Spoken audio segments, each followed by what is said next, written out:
wirklich die Damen und die Herren, aus Gemengen, Verwaltungen, Services engagiert Leute auf Gemengenniveau. Vielmals merci, dass ihr mit auf unser Seminar zu dem Thema BEM am öffentlichen Raum und am Straßenraum kommen seid.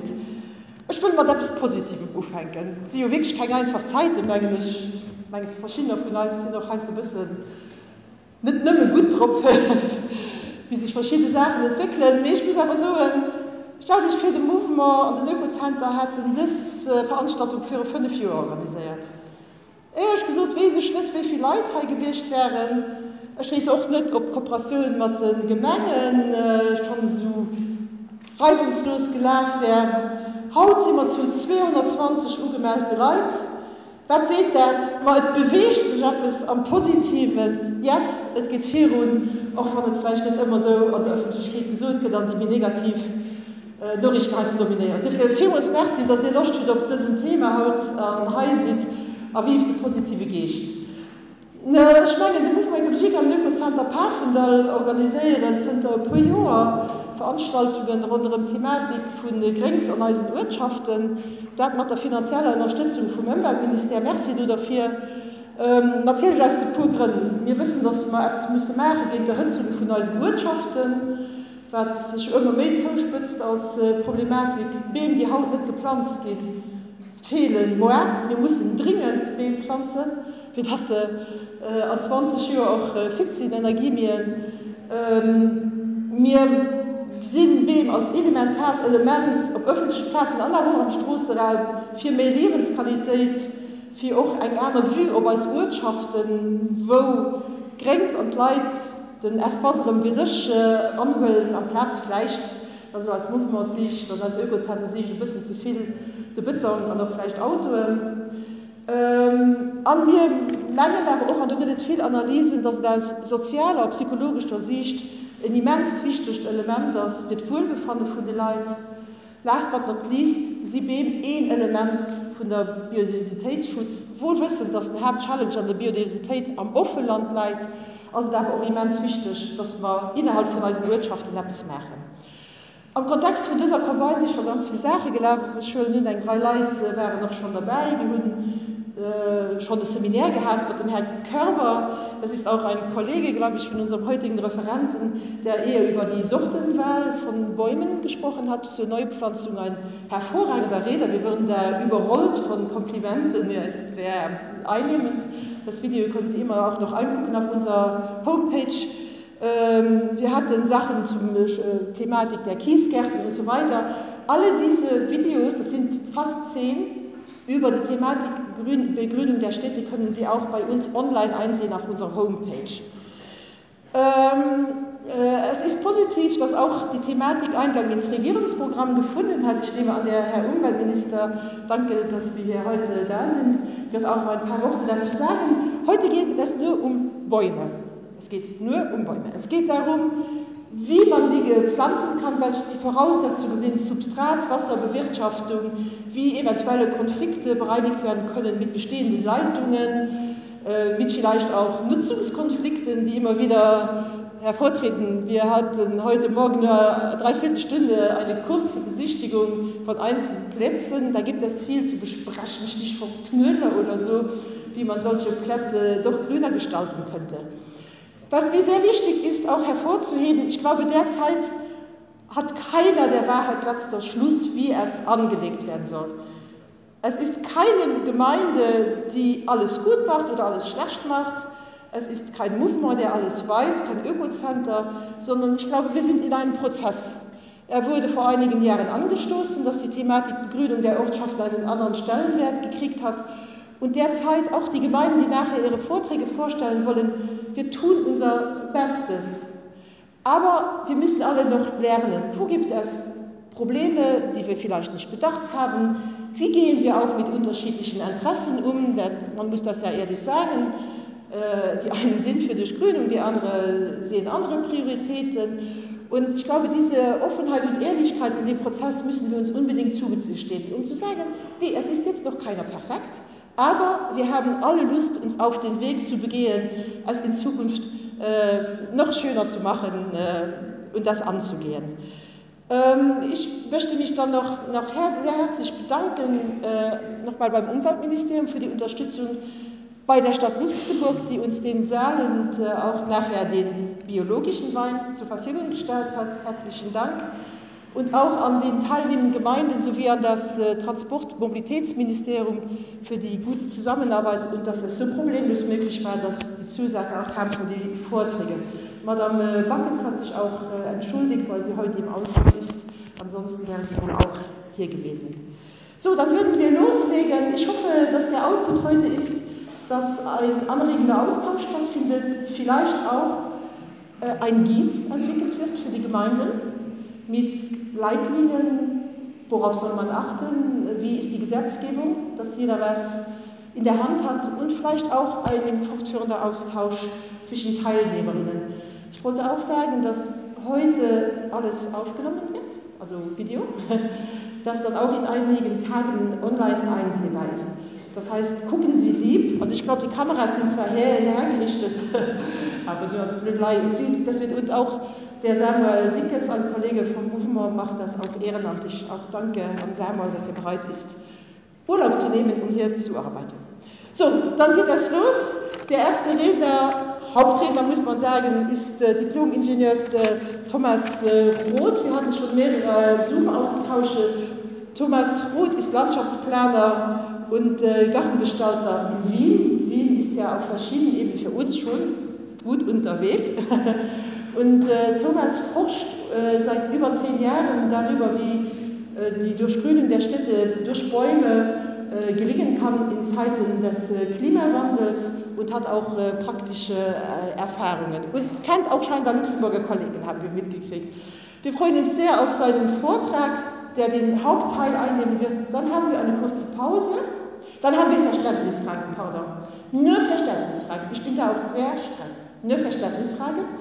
Und dann werden die Vorträge der teilnehmenden Gemeinde kommen und auch nur da Verständnisfragen. Und nachher wird ein abschließender Austausch stattfinden. Und da können wir dann eher in die Diskussion einsteigen. Und wir sind auch sehr froh, dass Romain Spaus anwesend ist vom Mobilitätsministerium für die Fragerunde anschließend zu den Vorträgen.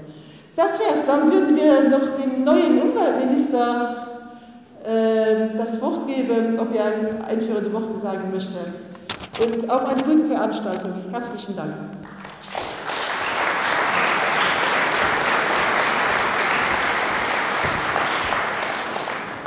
Vielmals merci, schöne gute Mitte, merci für die Invitation. Wir unterstützen das natürlich ganz gerne.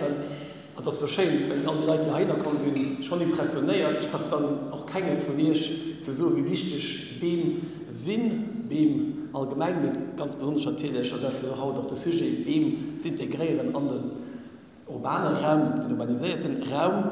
Bon, ich hatte die Chance, dass ich 6 Jahre, ich möchte auch keinen zu erzählen, weil ich war 6 Jahre für Drohnen, ich Minister gewesen, war ich Chef der Stadt Lützeburg, ich war und dann responsabel für den Servicepark, dann noch für den Grünflächen, fallen noch Straßenbeen da drinnen, schon da 6 Jahre lang konnten auch mich anschaffen, und noch gesehen, was auf dem Niveau schon in der Stadt gemacht wird. Ich weiß, dass ganz viele andere Gemeinden auch ganz viel machen. Aber wir sind als Lützeburg also aber schon gut outilliert, und das weißt du auch, Präsenz von der Gemeindevertreter, auch von Verwaltungen, und auch von anderen Interessierten für zusammen nach Gespräche auszutauschen, über Best Practice, respektive Notzuleistern, was alles muss gemacht werden, dass man nach mehr BEM auch im öffentlichen Raum können kreieren, was für Konditionen das muss erfüllt gehen, dass ein BEM können nur kommen, weil ich auf jeden Fall auch festgestellt habe, die letzte Sektion, also auch als Mapbürger, immer mehr dadurch fordern, dass mehr Grings und auch BEM an den Stiert auf Werte kommen.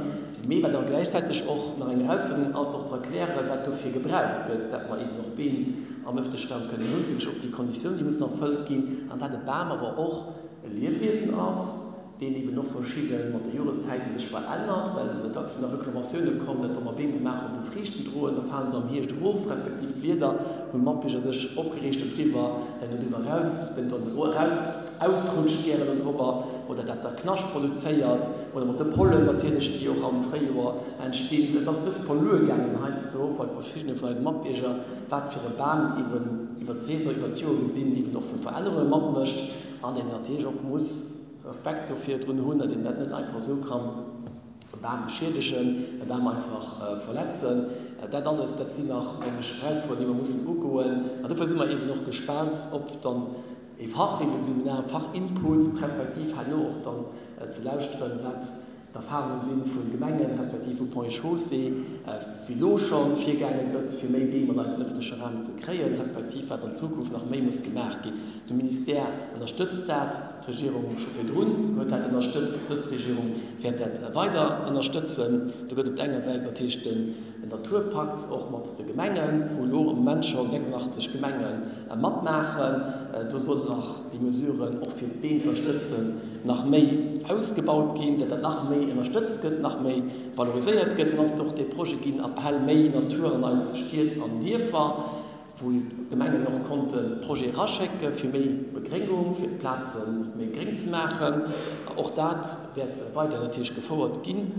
Die Projekte gehen mit bis zu 500.000 € aus dem Klimafonds unterstützt. Und dann haben wir den nationalen Naturschutzplan, der viel gesagt hat, bis 2030 1,7 Millionen Bienen, 1,7 Millionen Bienen sollen gepflanzt gehen. Und das kann natürlich nicht erreichen, wenn man zu den Arbeit.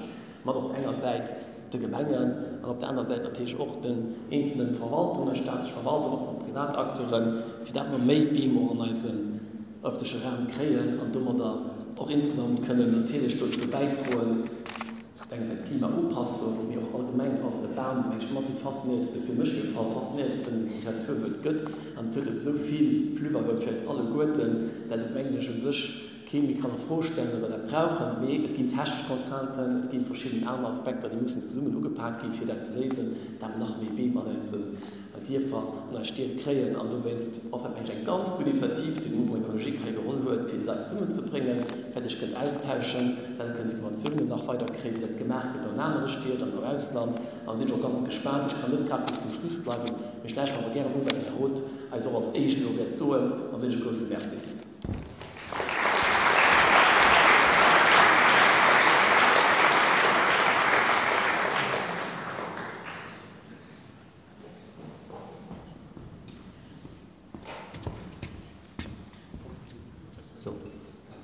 Schönen guten Nachmittag.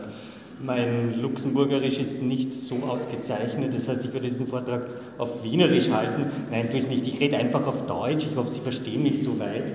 Das Wienerische hat nochmal ganz andere Akzente und damit will ich Sie nicht plagen. Also ich hoffe, Sie verstehen mein Deutsch und ich möchte mich zuerst mal bedanken für die Einladung. Danke, Blanche Weber, dass ich hier sein kann, und ich war total beeindruckt, wie ihr in kurzer Zeit so viele Menschen diesen Saal hier füllt. Also in Wien muss man sowas ein Jahr vorher planen und ihr dürft wirklich gut vernetzt sein und das freut mich wirklich außerordentlich, dass Sie hier alle gekommen sind. Und ja, zu dem Thema Straßenbäume, und das Thema beschäftigt mich und wahrscheinlich Sie auch schon länger. Wer bin ich? Was sehe ich denn eigentlich? Ich sehe noch die erste Folie. Ja, okay, dann drücken wir mal weiter. Thomas Roth, mein Name ist schon gefallen. Ich arbeite in Wien in der Gartenbauschule in Schönbrunn. Eigentlich an einer Außenstelle, also man darf sich nicht den Schlossgarten vorstellen, sondern wir sind ein bisschen außerhalb. Und dort haben wir einen Sichtungsgarten. In diesem Sichtungsgarten beschäftigen wir uns mit was? Mit Gehölzen vorwiegend, auch mit Stauden, aber vorwiegend mit Gehölzen. Und haben hier ungefähr 3 Hektar Platz. Also 3 Hektar Fläche, das ist jetzt für einen Gärtner ist es immer zu klein. So ist es, wenn man anfängt zu sammeln und zu sichten. Und wir haben hier einen Fokus gelegt in den letzten Jahren auf Bäume. Da wird der Platz nochmal schneller kleiner. Aber wir machen auch kleinere Gehölze. Wir haben einen Sichtungsgarten für unsere Schüler natürlich, damit die bis zur Matura, also bis zur Reifeprüfung, so weit das Sortiment lernen, dass sie sich so weit auskennen. Das ist auch unser Ruf als Gartenbauschule, dass unsere Schüler und Schülerinnen auch hier mit einem großen praktischen Wissen auch rausgehen. Wir machen internationale Sichtungen auch, da sind wir vernetzt. Wir sind vernetzt mit anderen europäischen Ländern und tauschen uns hier aus und das finde ich total wichtig. Ich finde, Gärtner müssen reisen, müssen sich austauschen. Das gärtnerische Wissen ist immer sozusagen auch über Reisen sozusagen erkundet worden und die Erfahrungen sammeln wir dadurch. Erste Frage an die Runde. Wo ist das?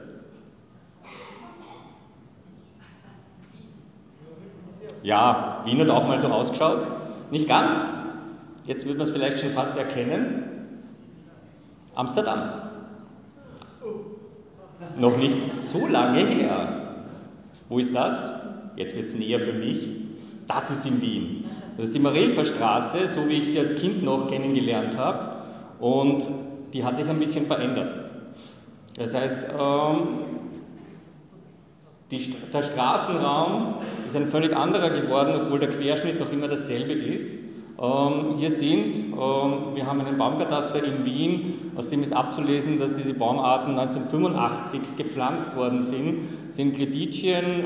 Cleditien haben die Eigenschaft, relativ robust zu sein, vor allem an so Hitzeinseln, also sie gelten als sehr trockenheitstolerant und auch sehr hitzetolerant. Und drunter verläuft die U-Bahn. Das war ein Riesenprojekt hier, unterhalb liegt die U3 und ich sag mal, diese Bäume machen den Charakter dieser Straße aus. War eine große Diskussion damals. Es ging auch um die Verkehrsberuhigung. Die Autos sind mittlerweile draußen, es ist eine Begegnungszone. Und trotzdem, die Bäume sind sozusagen das Wichtigste eigentlich fast an dieser Straße, an dieser Infrastruktur. Auch das ist ein Beispiel aus Wien. Wenn Sie mal nach Wien oder vielleicht wenn Sie mal schon in Wien waren, dann werden Sie wahrscheinlich zum Stephansplatz gehen. Der Stephansplatz ist ziemlich gerade dahinter. Das, was Sie sehen, ist ein Gebäude, so im Zentrum ist das Haas-Gebäude, das war damals groß diskutiert. Und die Straße schaut jetzt so aus. Das Bauprojekt ist noch nicht sehr alt. Man würde glauben, okay, die Bäume stehen schon hier seit 20, 30 Jahren. Nein, die Straße ist vor 3, 4 Jahren erst neu saniert worden und in dem Zuge sind auch wieder, und ich werde jetzt dann im Laufe des Vortrags noch mehrmals darauf ansprechen, was hier richtig gemacht worden ist. Es ist die richtige Baumart ausgewählt worden und dem Baum wurde ausreichend Wurzelraum zur Verfügung gestellt. Das ist der Hintergrund, den ich nicht unerwähnt lassen möchte, weil ich ihn immer wieder als Gärtner müssen wir uns das bewusst sein, es wird heißer, wenn wir von 1,5 Grad sprechen, in Wien sind wir da schon weit drüber, vor allem in der Stadt. Wir kennen das, urbane Hitzeinseln, das zieht sich aber über ganz Europa, also nicht nur in Wien haben wir die Problematik, sondern in ganz Europa, vor allem in Mitteleuropa, werden wir zunehmend mit Dürre, mit Hitze umgehen müssen. Wir haben sinkende Grundwasserspiegeln, auch das ist ein europäisches Phänomen, das wir hier kennen. Klimawandel lässt grüßen. Auch das ist wichtig zu wissen, okay, in der Stadt ist dieses Phänomen nochmal um einiges größer. Das heißt, wir müssen auch hier anders reagieren als im Umland. Wir dürfen hier nicht den Forst, der andere Probleme hat, mit der Stadt verwechseln. Die Stadt hat nochmal ganz ein eigenes Biotop. Wie schaut es in Wien aus? Auch da gibt es einige Probleme, weil die meisten kriege ich immer so als Feedback, oh, Wien ist so eine schöne Stadt und so grün und das stimmt schon. Ja? Aber wenn man genau hinschaut, dann sieht man auch die Probleme, die wir mit unseren Hauptbaumarten haben. Und die Hauptbaumarten sind die hier abgebildet sind. Das ist der Aesculus, das ist die Kastanie, die in Wien so wichtig war, würde ich jetzt einmal anfangen zu behaupten. Das blühende Bild ist nicht im Frühling, im Prater, wenn die Bäume blühen, sondern das ist im Herbst. Die haben eine Notblüte, die werfen im Sommer alle Blätter nochmal ab und blühen im Herbst noch einmal. Würde man sich denken, ja, zweite Blüte, für den Baum ist das nicht ideal. Daneben weitere wichtige Hauptbaumart, die ganzen Berg- und Spitzahorn, aber auch die Eschen und zunehmend auch andere Baumarten, die in Wien auch eine große Bedeutung haben, das sind die Linden und letztes Jahr sogar die Hainbuchen, wo man sagt, in Wien die Hainbuche eigentlich ein trockenheitstoleranter Baum, Und sogar das Phänomen, und das ist auch kein Phänomen, das jetzt Wien alleine hat, sondern da bin ich mit meinen Kollegen auch in Deutschland in Verbindung, die genau dasselbe berichten. Gerade im letzten Jahr war ein massives Sterben von Hainbuchen zu bemerken.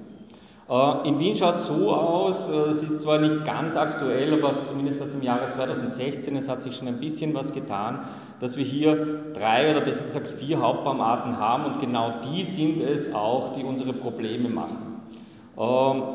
Es sind die Spitz- und Bergahorne, es sind die Linden und es ist ein großer Teil der Rosskastanie.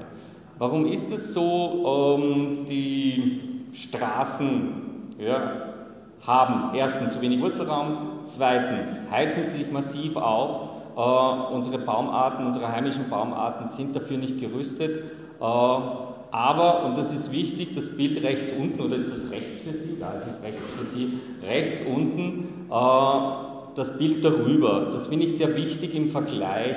Hier geht es um einen Stadtplatz, der begrünt werden sollte und die Maßnahme war hier, die Dächer der Haltestellen zu begrünen mit Moos. Eine nette Aktion, aber ich behaupte, ein Baum kann so viel mehr. Ein Baum, das Bild darunter ist in Belgien und da schafft es ein Baum, einen ganzen Platz zu beherrschen, wenn er groß werden kann, wenn er breit werden kann und das ist wichtig. Solche Räume stelle ich mir vor, wir brauchen Schatten in der Stadt. Temporäre Aktionen helfen, das einmal begreifbar zu machen. Das war eine temporäre Aktion in Wien vor der Angewandten und hat ein bisschen aufzeigen sollen, was Bäume in der Stadt bewirken können. Temporär heißt natürlich, sie kommen auch wieder weg, sie standen ja nur in Kübeln, es waren Hainbuchen und es ist mir ist es so richtig bewusst worden, was die Bäume hier an diesem Ort ausmachen, wie sie auch wieder abtransportiert worden sind und plötzlich dieser Raum wieder leer war und davor, er war natürlich auch vom Verkehr abgesperrt, plötzlich so ein anderes Leben in dieser Straße möglich war.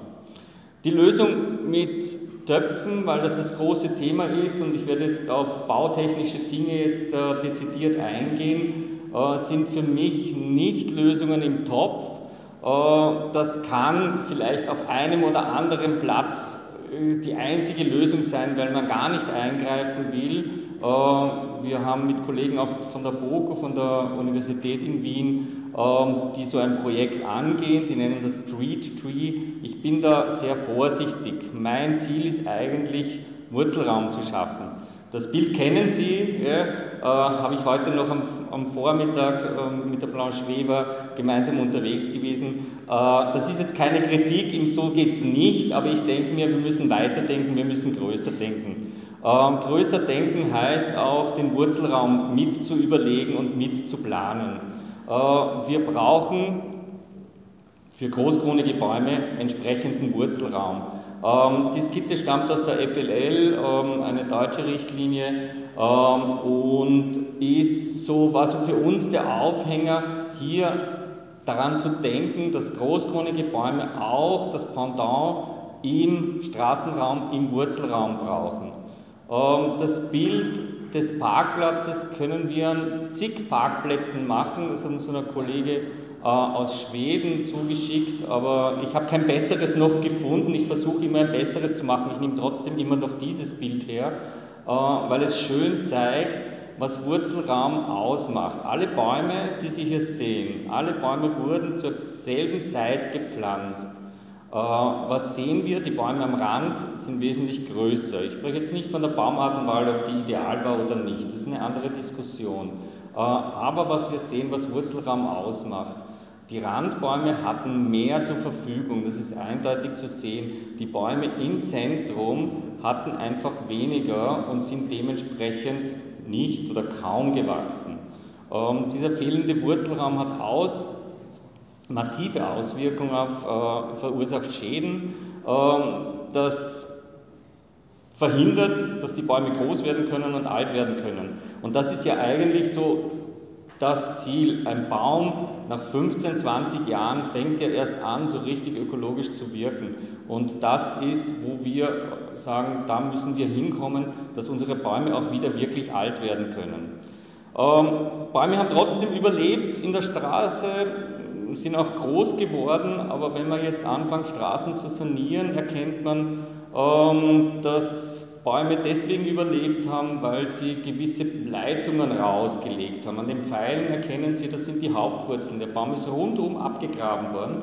Der hat kaum Feinwurzeln in der Nähe gebildet, sondern wir nennen es sogenannte Pipelines gebildet, um sich irgendwo zu versorgen, weit draußen. Und über diese Pipelines hat er überlebt. Straßenstandorte sind nicht mit einem Baumschulboden, mit einem Waldboden zu vergleichen. Ja? Wir brauchen anderes. Ja? Und das war auch unsere erste Entwicklung, unsere ersten Versuche, wir begonnen haben, für Wien ein Baumsubstrat zu entwickeln. Die Böden in der Stadt sind degeneriert. Wir haben hier einen schönen Vergleich von dem Herrn Brügel vom Bodeninstitut, der das auch berechnet hat, was so eine 12 Kubikmeter Baumgrube denn beinhaltet. Und das Wichtigste, was eigentlich der Baum braucht, ist Luft, Bodenluft und nochmal Bodenluft. Wir werden dann sehen im Vergleich, jetzt hier die Gegenüberstellung, wir haben hier in diesem Optimalzustand 1500 Liter pflanzenverfügbares Wasser und 3000 Liter Luft. Wenn wir auf das rechte Bild gehen, also der rechte Boden, dann sehen wir, dass hier sich das Verhältnis zwar im Wasserverhältnis gar nicht so stark ändert, aber im Luftverhältnis.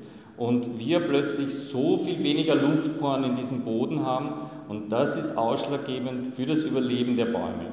Und das war auch sozusagen unsere Initiation, hier weiter zu forschen und es zu schauen, dass wir ein Baumsubstrat entwickeln, das es schafft, auch in sehr extremen Standorten diesen Angebot am Boden Luft zu halten. Wir haben natürlich, warum ist es so? Wir haben Verdichtungen, wir haben Vibrationen neben der Straße, wir haben Salz als chemischen Eintrag, der genau das bewirkt, dass diese Böden dann irgendwann einmal so ausschauen und unsere Baumarten hier, egal welche, dann auch Probleme kriegen. Hier nochmal als Gegenüberstellung, als wirklich ganz, ganz wichtige Message, Wurzeln brauchen Luft zum Atmen. Das ist, denke ich mal, ein ganz, ganz essentieller Satz. Die Ton-Humus-Komplexe werden durch diese Einflüsse so stark zerstört, dass hier der Ansatz für uns nur sein kann, wir müssen hier was anderes einbringen und das ist ein Stützkorn, das auf diese Vibrationen, auf Druck anders reagieren kann, diesen Druck weiterleiten kann und trotzdem die Poren erhalten bleiben. Das sind dann nicht nur die Luftporen, sondern auch, und das ist dann, werden Sie dann weiter sehen, in der Entwicklung der Schwammstadt ganz, ganz wichtig gewesen, hier eine Substratmischung einzubringen. Wir brauchen Strukturstabilität, wir brauchen hohe Verdichtbarkeit, hohe nutzbare Wasserkapazität. Ja, nutzbar heißt, dass der Baum als Lebewesen das auch wirklich entziehen kann. Es gibt ja den Begriff auch des sogenannten toten Wassers. Das heißt, das tote Wasser ist das zwar vorhanden ist, aber so stark gebunden ist im Boden, dass es nicht mehr pflanzenverfügbar ist. Natürlich soll das ganze Substrat dann auch noch billig sein und pH-neutral, das ist auch wichtig. Diese Durchwurzelung haben wir in Versuchen auch gut nachgewiesen. Wir haben es grün angesprayt, man sieht es am Foto, das grün angesprayte sind die Wurzeln der Linde im 3. Standjahr, die es wirklich geschafft hat, hinunter zu wurzeln, und das ist auch unser Ziel, den Baum so weit zu erziehen, dass er in die Tiefe wurzelt. Komponenten sind die drei. Wir haben auf der einen Seite natürlich dieses Stützkorn, das im Schwammstadtsubstrat noch grobkörniger geworden ist. Wir haben hier Schlemmmaterial mit Schluff als Anteil für die Wasserkapazität und wir haben Nährstoffe über den Kompost. Diese Entwicklung, wir haben es noch weiterentwickelt, haben wir in sogenannten Lysimetern-Versuchen gemacht, gemeinsam mit der Wasserwirtschaft, die uns hier ganz klare Vorgaben und Messergebnisse erzielt hat aus diesem geschlossenen Körper. Ein Lysimeter heißt nichts anderes, das waren geschlossene Körper von Wurzelraum, einmal 1,7 Meter tief. Und dieser Wurzelraum wurde quasi vermessen in allen Belangen. Das Wasser, was ein- und ausgedrungen ist, wurde hier analysiert. Und wir haben das Wiener Baumsubstrat mittlerweile patentiert. Die Wiener haben sich das patentieren lassen und auch noch weiterentwickelt, wo es darum ging, die Wasserspeicherkapazität auch nochmal zu erhöhen. Da gibt es in Wien eine große Diskussion über die Bewässerung der Baumstandorte, wo unsere Meinung ist, wir sollten von der Bewässerung eher absehen. Natürlich, in der Anfangspflege müssen wir den Baum bewässern, aber on the long run soll der Baum selber sich versorgen können. Wir werden auf das Wasser noch speziell darauf eingehen, wie wir es auf den Baumstandort bringen. Wir haben in Wien noch, sage ich, die gute Situation, dass wir ausreichend Wasser zur Verfügung haben. Ich sage aber, in 10 Jahren werden wir das nochmal völlig anders diskutieren. Ergebnis war, dass wir diese Bäume nach ein paar Jahren ausgegraben haben und als wichtige Erkenntnisse gesehen haben, dass der Baum es geschafft hat, wirklich die vollkommene Baumgrube zu durchwurzeln, auch bis nach unten zu durchwurzeln. Aber was wir gesehen haben in dem letzten Jahr, dass die Bäume langsam zum Vergreisen angefangen haben. Das heißt, dieser begrenzte Wurzelraum nach rechts, links und nach unten hat zur Auswirkung gehabt, dass der Baum nicht mehr schließen konnte. Das heißt, er konnte auch nicht mehr nach oben versorgen und das Baumwachstum war eingeschränkt. Das sehen wir aber auch an allen oder an vielen Straßenbäumen in der Stadt. In vielen, vielen Städten. Da gibt es keine Stadt, die alles richtig macht und gut. Das ist, was du, Blanche, vorher angesprochen hast, dieses Voneinander lernen, das ich so wichtig finde. Diese Durchwurzelbarkeit, ja, also dieses Anstehen, eine kleine Anekdote zu den Bäumen. Einer davon hat gewonnen, der ist irgendwie besser weitergewachsen wie die anderen und beim Ausgraben sind wir drauf gekommen, der hat eine Pipeline, der hat sich durch die Folie durchgebohrt und hat fremdgesoffen. Der hat sich irgendwo bedient und dem ist es dadurch besser gegangen. Also der hat die Baumgrube einfach verlassen können und das hat ihn gerettet, dass er noch größer und stärker werden konnte. Baumsubstrate verhindert Porenverlust. Ich muss da schneller werden, glaube ich, dass wir da heute durchkommen. Der nächste Schritt in der Anlage war, dass wir eine sogenannte Lysimeteranlage auch für andere Substrate entwickelt haben. Und zwar haben wir uns da Experten aus Schweden zu Rate gezogen, die hier schon lange unter dem Begriff Stockholm-System eine Bauweise bauen, die bei uns dann als Schwammstadt angekommen ist. Auch da ging es wieder darum, um Wurzelraumerweiterung, aber Wurzelraumerweiterung in sehr verdichteten Standorten, wo wir auch mit Oberbauten drüber gehen können, wo wir mit normalen Straßen, zumindest einmal Geh-, Radwege drüber bauen können. Der übliche Baumstandort bei uns auch teilweise noch immer in Gemeinden schaut nämlich genau so aus wie der Baumstandort rechts mit, Sie sehen es, Betonresche, das heißt ganz, ganz wenig Wurzelraum und das habe ich bei euch auch gesehen. Gell? Beim Herspazieren habe ich schnell noch Fotos gemacht. Also so gestörte Standorte sehen wir überall in den Städten. Also da gibt es keine Ausnahme. Und ich war ja fast beruhigt, dass ich das auch hier drauf treffe. Was ist unser Ansatz?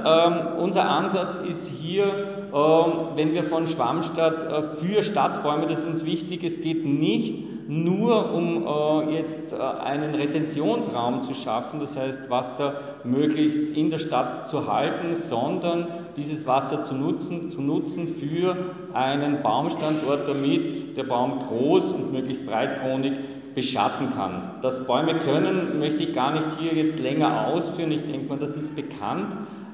Es geht mal um die Bauweise und der Aufbau, den Sie hier sehen, den werde ich jetzt noch mal ein bisschen im Detail dann auch erklären, wie dieser ganze Aufbau denn vonstatten geht. Hintergrund ist, wir brauchen gesunde Bäume auf befestigten Flächen. Dieses auf befestigten Flächen kann auch eine gebaute Stadt sein, die sehr zentral liegt. Also wir beraten hier Gemeinden wie Villach, Graz, Innsbruck an sehr innerstädtischen Plätzen, wo dieses System zur Anwendung kommt. Aber auch kleine Gemeinden, wir sehen es dann an den Beispielen, wenden das System schon an. Der Aufbau kann auch über einer Grünfläche sein, aber prinzipiell ist eigentlich gedacht, dass es über den Straßenoberbau geht. Wir haben eine sogenannte Verteilschicht für Wasser und Luft, auch da wieder ganz, ganz wichtig. Es geht nicht nur über die Wasserverteilung, sondern es geht auch über den Luftaustausch als wichtiges Element dieser ganzen Schwammstadtlösung. Das Schwammstadtsubstrat, ja, unter Anführungszeichen, besteht jetzt aus diesem sehr groben Korn, aus diesem Skelettkorn und einem feinen Substrat, das wir nachher sehen werden, das unterschiedlich eingebracht werden kann. Ganz wichtig ist, dass wir hier keinen beschränkten Wurzelraum einrichten, sondern es soll natürlich anschließend auch sein, dass der Baum auch an das anschließende Umfeld einwurzeln kann. Ja, nach unten offen, das ist ein wichtiges Prinzip, dass das Wasser auch nach unten versickern kann. Da gibt es unterschiedliche Ansätze, auch in Deutschland mit sogenannten Rigol-System werde ich noch erwähnen. Die Schlemmsubstrate sind nicht unähnlich zu den Baumsubstraten, sie speichern Wasser und Nährstoffe, das ist ganz zentral, und haben auch so eine organische Komponente über die Pflanzenkohle und Kompost.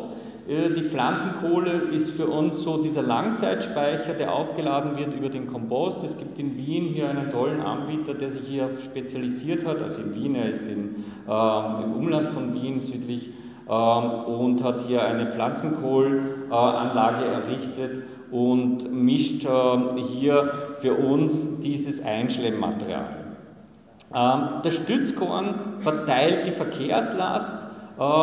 Das ist ganz, ganz elementar, und über dieses Angebot an Wurzelraum schaffen wir es, mein Kollege hat das einmal so schön aufgezeichnet, wie hier im Foto zu sehen, der alte Baumstandort. Ja, der alte Baumstandort war eigentlich oft angewiesen auf das, dass wir einerseits, wenn wir hier sehr verdichtetes Material haben, war die einzige Möglichkeit für den Baum entlang von Leitungen zu wurzeln, weil dort die Verdichtung, der Verdichtungsgrad nicht so hoch war. Und dort sind dann auch die Schäden entstanden, das was wir, wenn wir Straße aufgraben, dann sehen, dass wir hier sehen, dass genau hier in den Leitungsbereichen auch die Wurzeln liegen.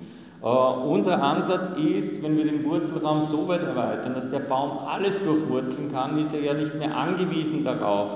Der Baum sucht ja nicht absichtlich irgendwelche Leitungen, sondern er sucht Luft und Wasser und Nährstoffe, und dieses Angebot schaffen wir im ganzen Bereich. Ich werde noch näher darauf eingehen, wie wir da auch mit den Leitungen umgehen.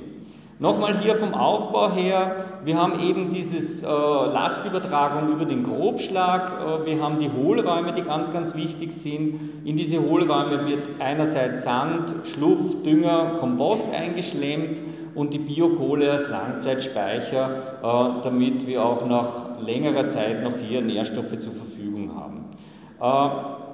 Wie schaut so eine Baustelle aus? Der Ansatz mit dem Grobschotter, wir mischen nicht vor, sondern es war eine große Diskussion, vielleicht geht die Entwicklung auch in die Richtung, dass wir vorgemischte Substrate auch produzieren können, das ist noch in großer Diskussion, hat jetzt noch Nachteile, die wir nachher noch diskutieren können. Unsere derzeitigen Baustellen funktionieren eigentlich so, dass der Grobschotter in 30 cm Schichtstärke eingebracht wird und dann mit dem Schlemmsubstrat eingespült. Das Schlemmsubstrat wird aufgebracht und mit einem scharfen Wasserstrahl eingespült, eingewaschen. Anfangsfehler bei der Entwicklung war, dass wir zu wenig Druck am Wasserstrahl gehabt haben und das System quasi voll geworden ist und wir kein Schlemmsubstrat mehr reinbekommen haben. Da haben wir dazugelernt, also das muss wirklich mit einem scharfen Strahl eingebracht werden. Auch die Baufirmen haben hier dazugelernt und ich muss sagen, in den letzten paar Jahren, wo wir wirklich schon zig Baustellen hier begleitet haben, haben auch die Baufirmen das auch ganz normal übernommen und ist jetzt für die Baufirmen keine neue Technik mehr. Warum das oder dass das System funktioniert, haben wir, wie gesagt, über den Austausch mit Schweden sehr intensiv gepflegt, hier gesehen, okay, die Schweden bauen ja dieses System schon relativ lange und haben hier große Erfolge. Wir haben den Ansatz aber gewählt, oder die Wiener wollen auch immer so ein bisschen wissenschaftlichen Background. Wir brauchen so ein paar Zahlen, die für uns wichtig sind, damit die Stadt dann auch gewisse Baustellen umsetzt. Und ein Ansatz war, über unsere Dosimeter mal rauszurechnen, was verdunstet und was verbraucht eigentlich so ein Baum am Tag an Wasser, und haben hier über unsere Berechnungen 30 Liter an einem heißen Tag berechnet. Es gibt nämlich kaum Berechnungen, vor allem für große Bäume, wie viel Verdunstungsleistung denn so ein Baum hat. Hier gibt es nur grobe Schätzungen, das geht bei Buchen-Linden bis zu 500 Liter pro Tag. Also es sind unvorstellbare Mengen, die so ein Baum an Wasser transportieren und verdunsten kann. In der Anfangspflege ist unser Ansatz natürlich, der Baum braucht Wasser in der Anfangspflege. Haben wir Berechnungen dazu aufgestellt in der Baumscheibe. Hier empfehlen wir diese sogenannten Bewässerungssäcke, Trigators, wobei wir zunehmend dazu übergehen, dass wir sie nicht direkt an den Baum stellen, sondern an die Baumpfähle anbringen. Erstens kriege ich noch mehr Säcke unter, also vor allem im zweiten und dritten Standjahr, und zweitens, es hat dann doch immer wieder auch am Baumstamm teilweise Probleme gegeben und der Baumwurzelhalsansatz ist auch nicht ersichtlich, was ich auch bei der Anfangspflege wichtig finde, den mit zu beobachten. Wasser im Schwammstadtsystem ist ein großes Thema. Die Wiener gehen zwar davon aus, dass jeder Baumstandort möglichst bewässert werden soll. Hier ist unser Ansatz also ein anderer, wo wir sagen, in Zukunft werden wir wahrscheinlich die Baumstandorte nicht mehr bewässern können, aber wir brauchen trotzdem Wasser aus vielen Bereichen und da gibt es mehrere Überlegungen. Ein Ansatz ist, das Dachwasser mit einzubeziehen. Das Dachwasser hat ein Riesenpotenzial, ist nicht belastet zum Großteil und wir haben hier riesige Flächen. In Wien ist es noch immer wieder so, oder in ganz Österreich eigentlich, dass zum Großteil das Dachwasser in den Kanal abgeleitet wird. Und das, finde ich, ist ein Riesenpotenzial, das wir anders angehen müssen. Die Wasserverteilung in der Schwammstadt funktioniert großteils über diese Verteilschicht. Diese Verteilschicht schafft es, Wasser von einem anderen Punkt her zu beziehen. Das heißt, ich bin nicht mehr so darauf angewiesen, dass ich das Wasser direkt beim Baumstandort habe, sondern ich kann Wasser aus verschiedenen Bereichen sozusagen einleiten und zuführen und verteilen. Das finde ich einen ganz, ganz wichtigen Ansatz.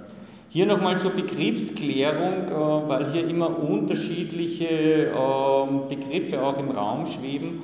Unser Schwammstadtsystem, Schwammstadtprinzip für Bäume beinhaltet, dass das Wasser auch versickern kann. Das heißt, wir bauen hier keine Baumregole wie die Deutschen, die hier eine Schicht einziehen, die Wasser aufstaut. Das heißt, da als Element der Wasserspeicherung. Bei uns muss der Boden nach unten, und wir messen das auch, der Boden nach unten versickerungsfähig sein. Es gibt noch andere bautechnische Systeme, das ist aber auch für uns ein wichtiger Ansatz. Wir bauen hier kein kaufbares System, sondern eine Methode, die mit lokalen Materialien arbeitet. Das ist auch ein wichtiges Ansatz, zu sagen, das ist nicht etwas, was ich sozusagen irgendwo industriell herstellen und beziehen kann, sondern es ist mit lokalen Materialien verfügbar und herstellbar. Der Ansatz ist bei Neubauten möglichst zumindest 35 Kubik Wurzelraum für den Baum zur Verfügung zu stellen. Das sind, ja, auch wenn man jetzt von der Wasserspeicherkapazität ausgeht, fast 3000 Liter Wasser, was wir hier rückhalten können. Die Versickerung, Untergrund ist ganz bedeutend, dass eben der versickerungsfähig ist. Da gibt es Methoden, relativ einfache, die wir auf der Baustelle durchführen können, die wir auch empfehlen als einfache Versickerungsversuche, um diesen KF-Wert, der ist da entscheidend, diesen Abfluss gemessen zu berechnen und dann reagieren zu können. Wenn er zu schnell ist, kann ich schauen, dass ich möglichst unten im Untergrund noch etwas einbringe, das ihn verzögert. Wenn er zu langsam ist, muss ich Maßnahmen treffen, entweder über Drainagen, wir werden es dann an einem Beispiel sehen, auf unserem Versuchsstandort, wo wir sehr hohe Grundwasserstände haben, wo wir drainagieren haben müssen. Wie schaut es mit der Reinigung des Wassers aus? Auch hier verschiedene Methoden. Einerseits eine Möglichkeit über Tiefbeete oder über Mulden, sogenannte Mulden-Rigol-Systeme, hier eine Vorreinigung zu erzielen. In Wien gibt es zwei Strategien. Einerseits haben wir ja unbelastetes Regenwasser, das sogenannte in einer Richtlinie in einer österreichischen wird es beschrieben als F1-Wasser, das direkt eingeleitet werden kann und im Gegensatz dazu verunreinigtes Regenwasser F2, F3 bis zu F4 wird vorgereinigt, entweder über einen technischen Filter oder einen Bodenfilter. Hier arbeiten wir zusammen mit einer Entwässerungsfirma, der Firma ACO, die verschiedene Sickerschächte entwickelt hat, um hier das Wasser in unseren Schwammstadtkörper einzuleiten und hier auch mitentwickelt hat, ein System, Wasser zu trennen, Wasser aufzutrennen im Sinne von Sommer-Winterwasser auf der einen Seite und unterschiedliche Systeme von belasteten und unbelasteten Wasser.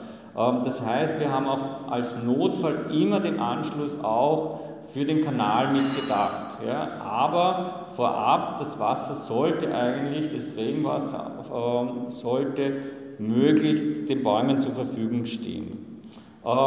Gehe ich jetzt weniger darauf ein. Zweite, also das wäre jetzt sehr technisch, die zweite Quelle, die wir als großes Potenzial sehen, ist, wie gesagt, habe ich schon erwähnt, Dachwässer, aber auch aus sogenannten Wasserspielen und Trinkbrunnen, die immer mehr en vogue werden in Wien und immer mehr an Plätzen initiiert werden. Und dieses Wasser in Wien muss das Trinkwasser sein und dieses Trinkwasser wird eingeleitet in diese Verteilschicht und steht dann auch den anschließenden Bäumen zur Verfügung.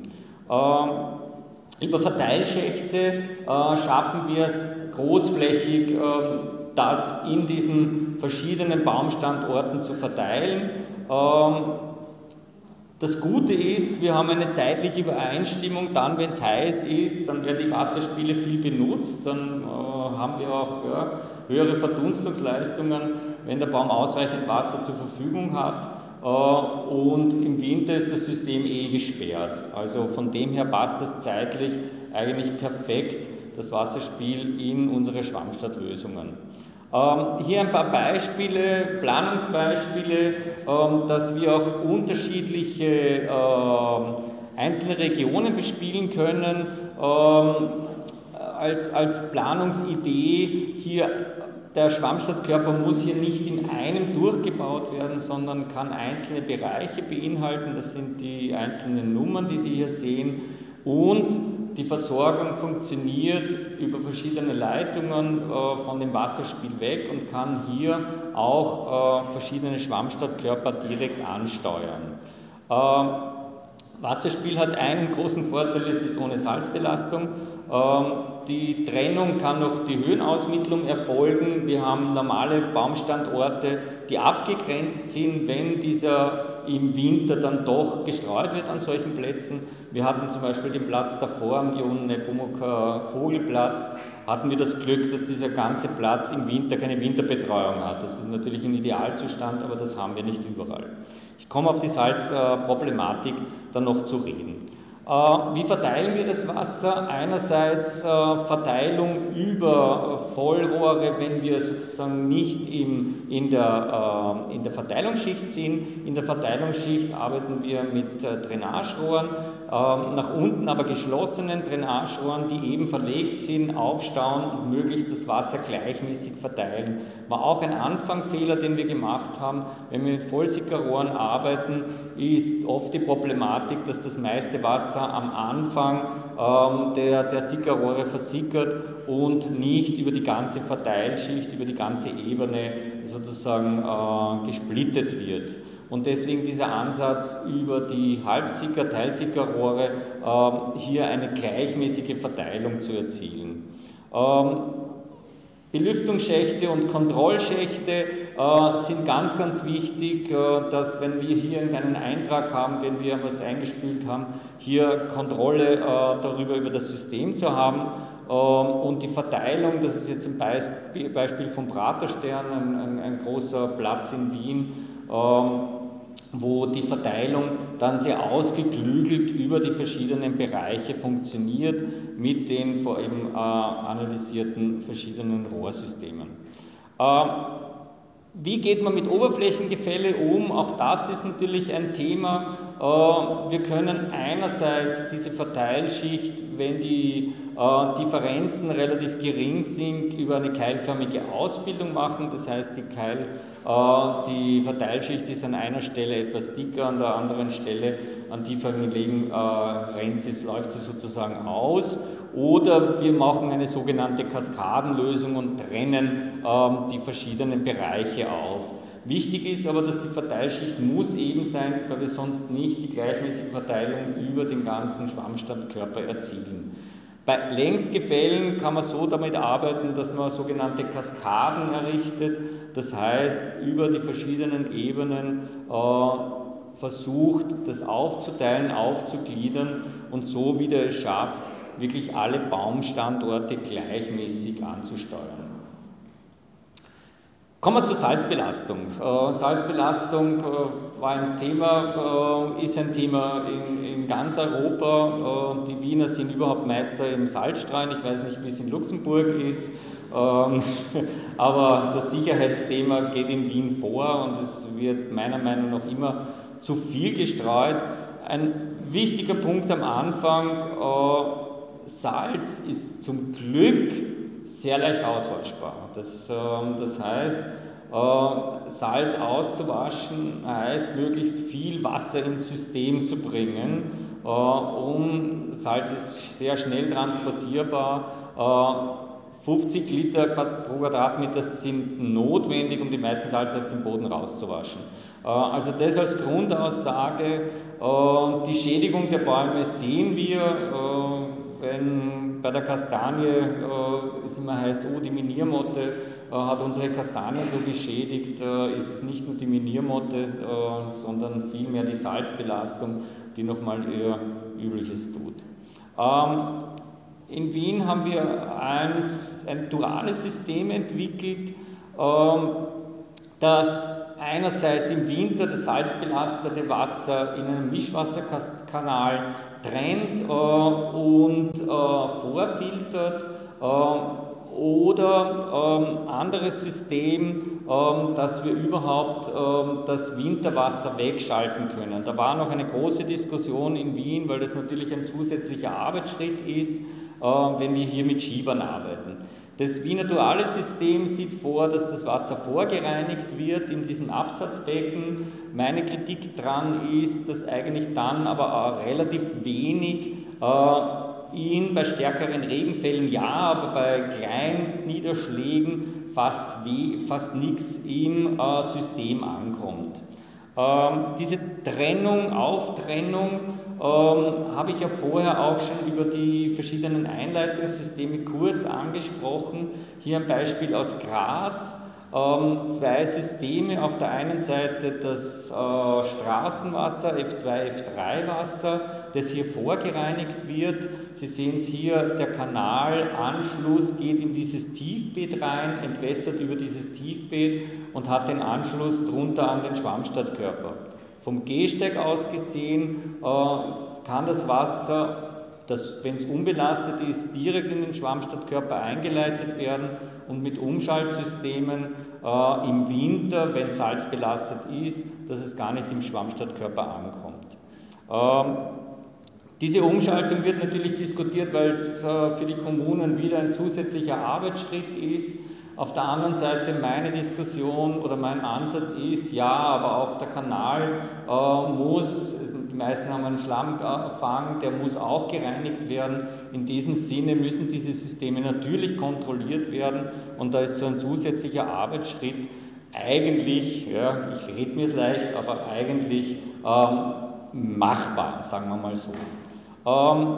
Dieses System ist eben ein Umschaltsystem, wo wir hier direkt im Sommerbetrieb die Möglichkeit haben, dass das Wasser direkt eingeleitet wird in diesen Pflanzbereich und davor befindet sich ein Kanal, der im Winter dann beschickt wird, wenn man das System umdreht, umschaltet und kein Wasser mehr in den Baumwurzelbereich reindringen kann, sondern direkt in den Kanal angeschlossen ist. Auch da gibt es in Wien einen Ansatz, wurde genannt, sogenannter Schwammstein. Dieser Schwammstein ist fast ein High-End-Produkt mit einer kleinen Solarpaneele drauf, die den Wasserzufluss steuert, nämlich so, dass nur das Anfangswasser wird nicht eingeleitet, weil das ja oft das stärkste belastete ist. Das heißt, er schaltet sich erst nach ein paar Minuten Regen ein, automatisch, soll das funktionieren, und lässt erst dann das Wasser in den Baumstandort ein.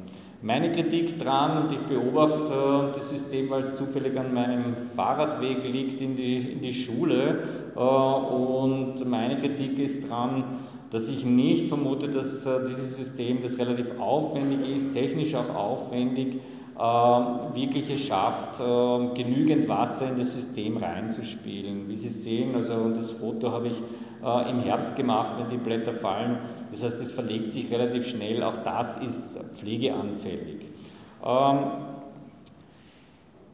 Wir können aber bei größeren Plätzen sehr wohl manuell auch über Schieber regeln, welches Wasser wir drinnen haben und welches nicht. Das heißt, im Winter wirklich abzusperren, den ganzen Schwammstadtkörper, und im Sommer ihn wieder aufzusperren. Ist, denke ich, für große Plätze eine Lösung, die machbar ist.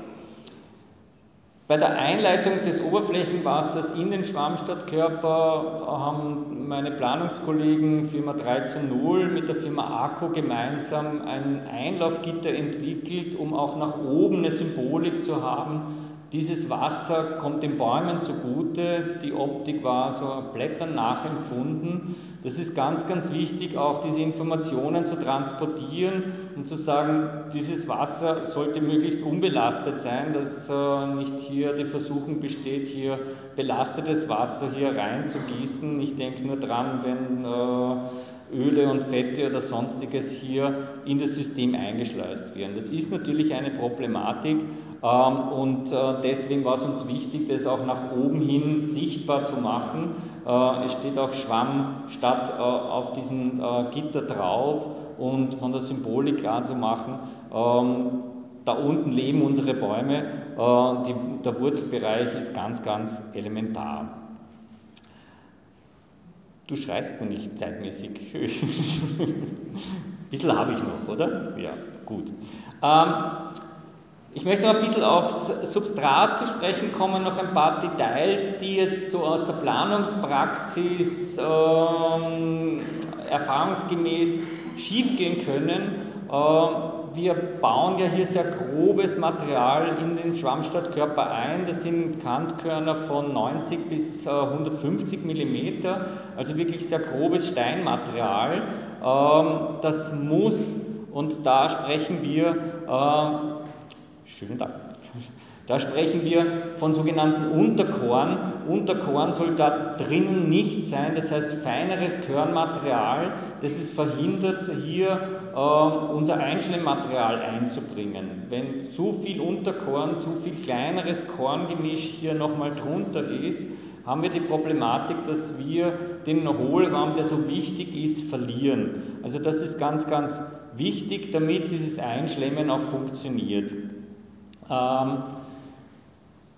Das Einschlemmen, das Einbaumaterial, Einbauschichtstärken gehen wir nicht über 30 cm hinaus. Wir bauen dann auch in mehreren Schichten auf. Das heißt, diese 30 cm können auch dann verdoppelt oder verdreifacht werden, um hier genügend Wurzelraum anbieten zu können. Aber nach 30 cm ist es wichtig einzuschlemmen, damit wir auch das Schlemmmaterial wirklich reinbekommen. Die Verteilschicht, die ja ganz elementar ist, zwischen der Verteilschicht und der nächsten Schicht, der meistens in irgendeiner Weise eine Tragschicht entspricht.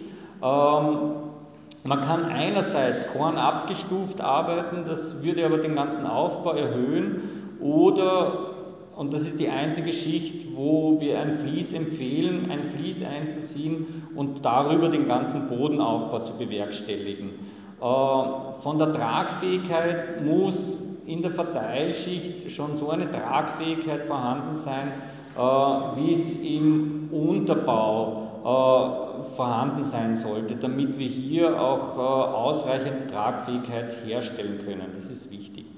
Da passieren auch, oder sind bei uns auch immer wieder Fehler passiert, dass die Verteilschicht unter, wo habe ich die Folie? Na, da habe ich es nicht. Unter dem Baumstandort gezogen wird. Die Verteilschicht hat hier kein Schlemmsubstrat und das bewirkt, dass die Wurzeln hier bei der Durchwurzelung der Verteilschicht sich sehr schwer tun. Das heißt, der Baumstandort muss direkt anschließen an die Schwammstadt. Das ist ganz, ganz wichtig in der Ausführung. Bei Bestandsbäumen ist es auch möglich, hier Standorte zu verbessern. Das war auch ein Ansatz, den wir in Graz versucht haben und begleitet haben. Nennt sich multifunktionaler Wurzelraum. Das heißt, wir haben hier an Standorten von Kastanien den Wurzelraum freigelegt mit Drucklanzen und mit Saugbaggern, die Feinwurzeln rausgearbeitet und hier über diese Wurzelfreilegung neues Substrat und da auch wieder Sauerstoff in das ganze System eingebracht und hier drüber gearbeitet. Auch hier ein anderes Beispiel, Gemeinde Eggenburg, die auch hier diesen Baum erhalten wollte und der dementsprechend freigelegt wurde und womit Schwammstadtsubstrat um den Baum herum der Wurzelraum vergrößert wurde. Wie gehen wir mit Leitungen um? Bestandsleitungen sind immer ein Thema. Wir bauen zum Großteil in der gebauten Stadt, dort haben wir es mit Bestandsleitungen zu tun. Natürlich müssen hier gewisse Prüfungen bei den Gasleitungen vor allem vonstatten gehen, aber, und das habe ich ja ganz am Anfang erwähnt, was wichtig ist, die Leitungen können trotzdem in dem Schwammstadtkörper sozusagen durchkreuzen, wir können teilweise aber auch den Schwammstadtkörper unterbrechen und einzelne Teile anzulegen. Auch solche Systeme haben wir schon entwickelt. Wie schauen die gebauten Beispiele an Bestandsstraßen aus? Das ist jetzt auch ein Beispiel aus Wien in der Neubaugasse, die Vorher-Nachher-Bilder. Das heißt, wir haben auch hier in der Bestandsstraße mit Leitungen zu kämpfen gehabt und trotzdem haben wir neue Baumstandorte schaffen können. Auch hier ein Beispiel in Wien Neubau. Auch das ist erst in den letzten Jahren verwirklicht worden. Anderes Beispiel in Graz, und da möchte ich so ein bisschen aufzeigen, diese Wichtigkeit, dass man mit lokalen Materialien auch hier umgehen kann. In der Gradner Straße einerseits haben wir es mit Leitungen am Rande zu tun, Andererseits haben wir hier nicht mit Kantgott gearbeitet, sondern in Graz sagt man die sogenannten Murnockern. Das ist Schottermaterial aus der Mur, rundes Material, das aber auch genauso geeignet war, mit genügend Standfestigkeit hier einen Radweg drüber zu legen. Und jetzt kommt auch die Baumartenwahl ein bisschen ins Spiel.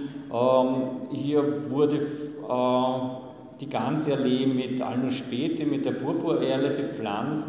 Und wir betreuen hier und bonitieren die Bäume hier seit 5 Jahren schon und stellen Zuwächse von über 70 cm fest an den Bäumen.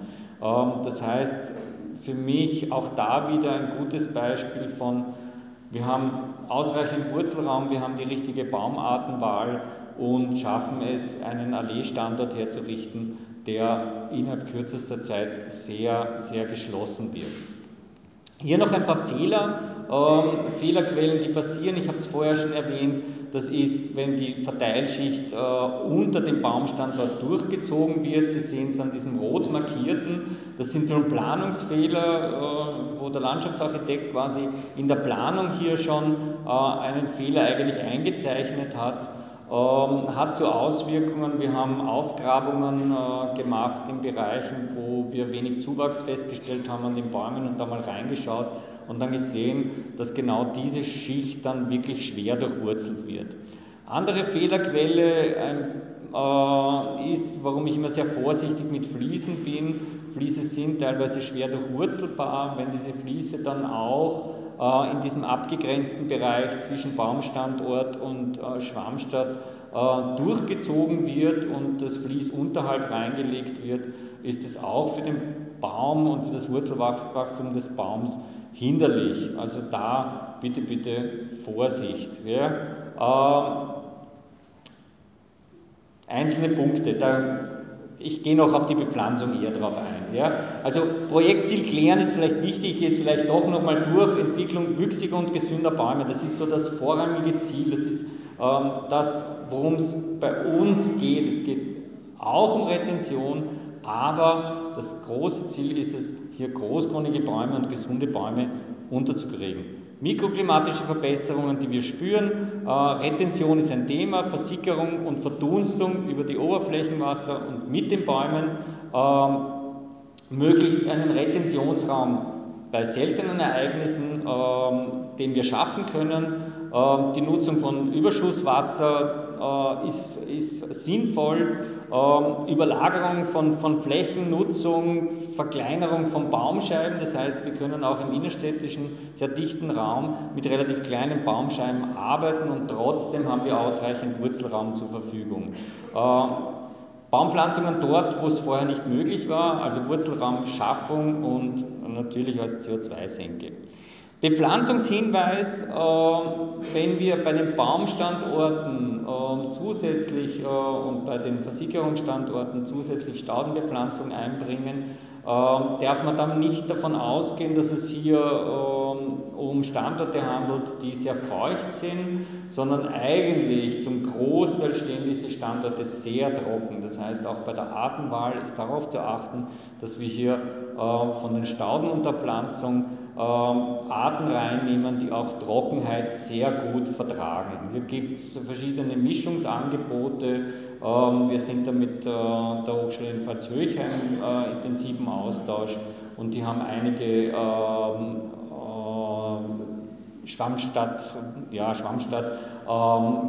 Substratmischungen entwickelt. Wir haben auch solche Mischungen mitentwickelt. Schönbrunner, wie nennen wir es, Schönbrunner Gelb haben wir es genannt, als Mischung, als Blütenmischung und die war auch orientiert, dass wir möglichst trockenheitsverträgliche Mischungen hier reinkriegen. Von den Baumarten ist ganz, ganz wichtig und wir haben es am Vormittag auch schon diskutiert, wie gehen wir mit dem Verhältnis mit heimischen und nicht heimischen Baumarten um. Ich empfehle hier, das Artenspektrum massiv zu erhöhen. Wir können jetzt auf der einen Seite, werden wir mit unseren einheimischen Baumarten, da kommen wir an die Grenze in vielen Bereichen, weil Hitze- und Trockenheitstoleranz einfach hier geringer ist. Und wir haben begonnen, hier Baumarten zu sichten, anzuschauen, die jetzt noch überhaupt nicht oder auch kaum noch in Produktion sind. Das ist so ein weiterer Schritt. Wichtig ist, die Baumarten müssen auf einer Seite trockenstresstolerant sein, auch hitzetolerant, das heißt, die Einstrahlung ändert sich ja nicht. Und das ist ganz ein wichtiger Aspekt, den ich ganz wichtig finde, weil in den letzten Jahrzehnten, sage ich mal, in den Baumschulen immer mehr selektiert worden ist nach schmalkronigen Bäumen.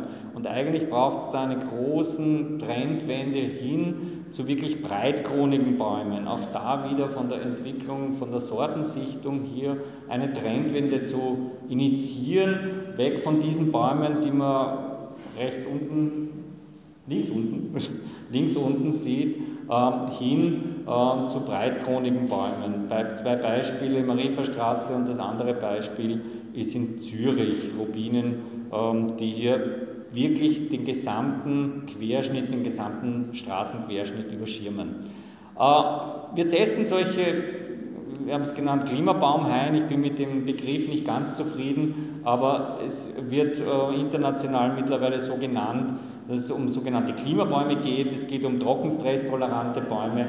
Das ist wichtig und wir versuchen hier neue Baumarten zu etablieren. Haben hier 25 einmal ausgewählt für den Wiener Stadtraum, haben diese Baumarten aber auch in Graz und in Innsbruck ausgepflanzt und werden die über die nächsten Jahre mal begleiten.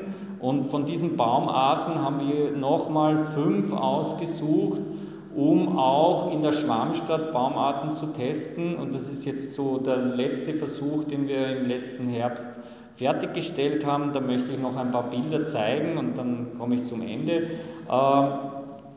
Wir haben ihn Schwammstadthain genannt, das heißt, einen großen Schwammstadtkörper hergestellt für 5 verschiedene Baumarten.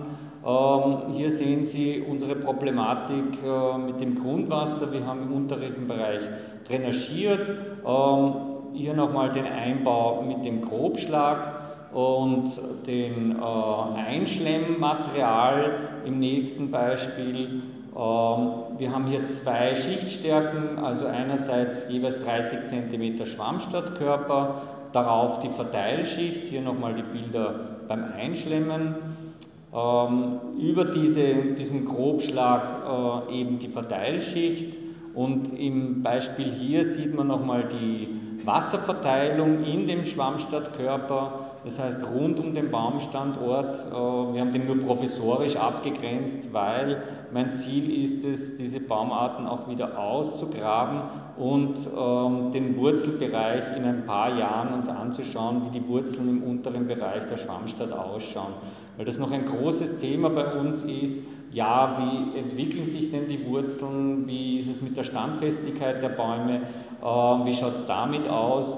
Und das werden wir in den nächsten Jahren beobachten. Wir haben hier auch Plexiglasrohre eingebaut, wo wir in die Schwammstadt reinschauen können mit Endoskopkameras und können hier die Wurzelentwicklung hier sehen.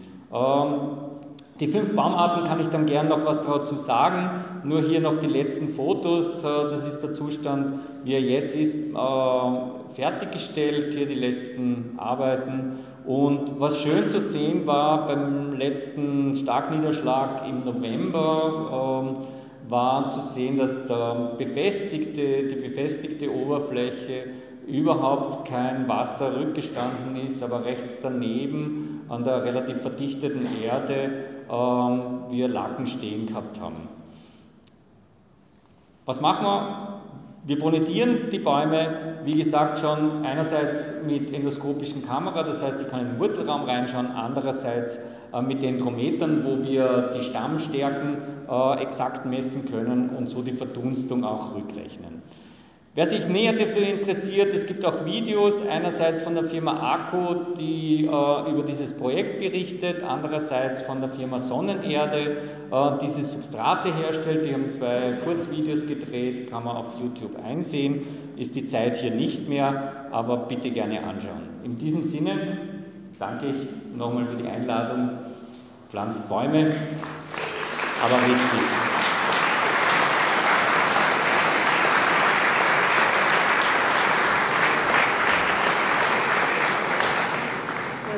Ja, sehr herzlichen Dank für den sehr aufschlussreichen Vortrag. Kannst du vielleicht noch einen Satz sagen, wie ihr mit Nutzungskonflikten umgeht? Das ist in Luxemburg immer ein Thema auf öffentlichen Plätzen. Wir müssen Feste stattfinden können oder wir brauchen Fahrradwege. Du hast das eine gesagt, das ist ein organisatorisches Element. Wie geht ihr mit Nutzungskonflikten um? Ja, klar, die muss man mal aufzeigen und du hast beim Spaziergang auch, wie wir am Vormittag unterwegs waren, gemeint, bei euch sind Feste und gerade an großen Plätzen ist ganz wichtig, dass hier auch eine Bühne aufgestellt werden kann und dass hier Feste stattfinden können.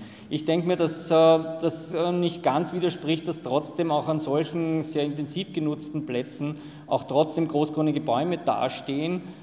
Wichtig ist, das passiert in Wien auch noch immer viel zu wenig, dass die Bäume rechtzeitig aufgeastet werden, dass die Bäume diesen Schirm, ich hatte ein Beispiel, ein schönes Beispiel aus Den Haag, ganz am Anfang, das war für mich, darunter war ein Flohmarkt, ja, der ist wirklich bespielt worden und trotzdem war er vollkommen beschattet von Bäumen. Das heißt, wir müssen sie einfach hoch genug aufasten und auch die Mariferstraße ist ein schönes Beispiel. Da sind die Bäume über 8 Meter aufgeastet. Das heißt, da oben, ja, dieser Raum, den stört ja keiner, den brauche ich unten nicht. Und der Stamm ist jetzt nicht das Problem. Und noch, wir haben Fragen im Vorfeld gekriegt. Ich stelle die 2 und dann gebe ich in den Saal. Wie ist die Kostenfrage für das Ganze? Also ich weiß nicht, wie es euch geht, aber man denkt ja manchmal, ein Baum müsste ja einfach natürlich sich entwickeln können. Heute muss ja auch dann die Baumpflege technisiert werden. Wie ist die Kostenfrage? Kannst du Abschätzungen geben und wie wird das bei euch finanziert? Und dann gebe ich an den Rat. Ja, die Kostenfrage werden wir oft gestellt. Ja, was kostet das jetzt? Natürlich haben wir hier mit Mehrkosten zu rechnen und wenn wir einen extra Baumstandort kreieren, ist es natürlich was anderes, wie wenn laufend Arbeiten an diesem Standort passieren. Das heißt, wenn es so und so Aufgrabungen gibt, ist es ein anderes Kostenargument. Ich habe zwar Zusatzkosten, aber die Zusatzkosten sind gar nicht so viel höher als bei normalen Aufbauten, weil wir mit ganz normalen Straßenbaumaterialien arbeiten. Das heißt, die Zusatzkosten sind da, aber gar nicht so massiv. Wie es jetzt zum Beispiel am Praterstern war, der Praterstern ist in der Oberfläche so und so neu gestaltet worden und in dem Zuge wurde auch Wurzelraum geschaffen. Ich glaube, ein ganz wichtiger oder elementarer Satz ist, Bäume sind grüne Infrastruktur. Ja? Und das müssen wir verstehen. Wir akzeptieren, dass Infrastruktur kostet, dass Stromleitungen, Gasleitungen, dass Aufbauten einfach Geld kosten. Und ich denke, wir müssen auch akzeptieren, dass Baumstandorte auch Geld kosten und die nehmen meistens nur einen geringen Anteil von den gesamten Baukosten mit ein. Aber ich denke mal, in Zukunft müssen sie vielleicht auch ein bisschen mehr wertig sein. Ja, und das ist mein Ansatz. Sehr herzlichen Dank. Danke auch für den hervorragenden Vortrag. Danke.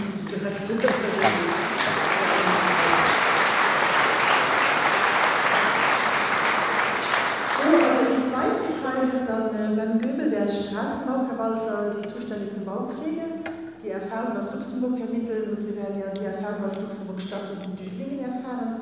Vorher haben wir schon eine Kaffeepause, aber haben Sie Verständnis, Frage an Herrn Roth, jetzt einfach mit Aufstehen, noch ohne Mikro das organisieren, wie für den zweiten Teil, dass ein Mikro rumgereicht wird? Oder haben Sie Verständnisfragen? Die Detailfragen könnten wir nach den anderen Vorträgen zusammen diskutieren mit den Kollegen aus Luxemburg, die auch Erfahrungen mit Substraten und so weiter gemacht haben. Einfach Verständnisfragen oder Rückfragen, was in Wien so gelaufen ist. Also ohne 3, 4 Fragen geht es nicht in die Pause. Ja, mach. Vielleicht aufstehen, weil wir jetzt das Mikrofon noch nicht haben für nachher. Und laut sprechen.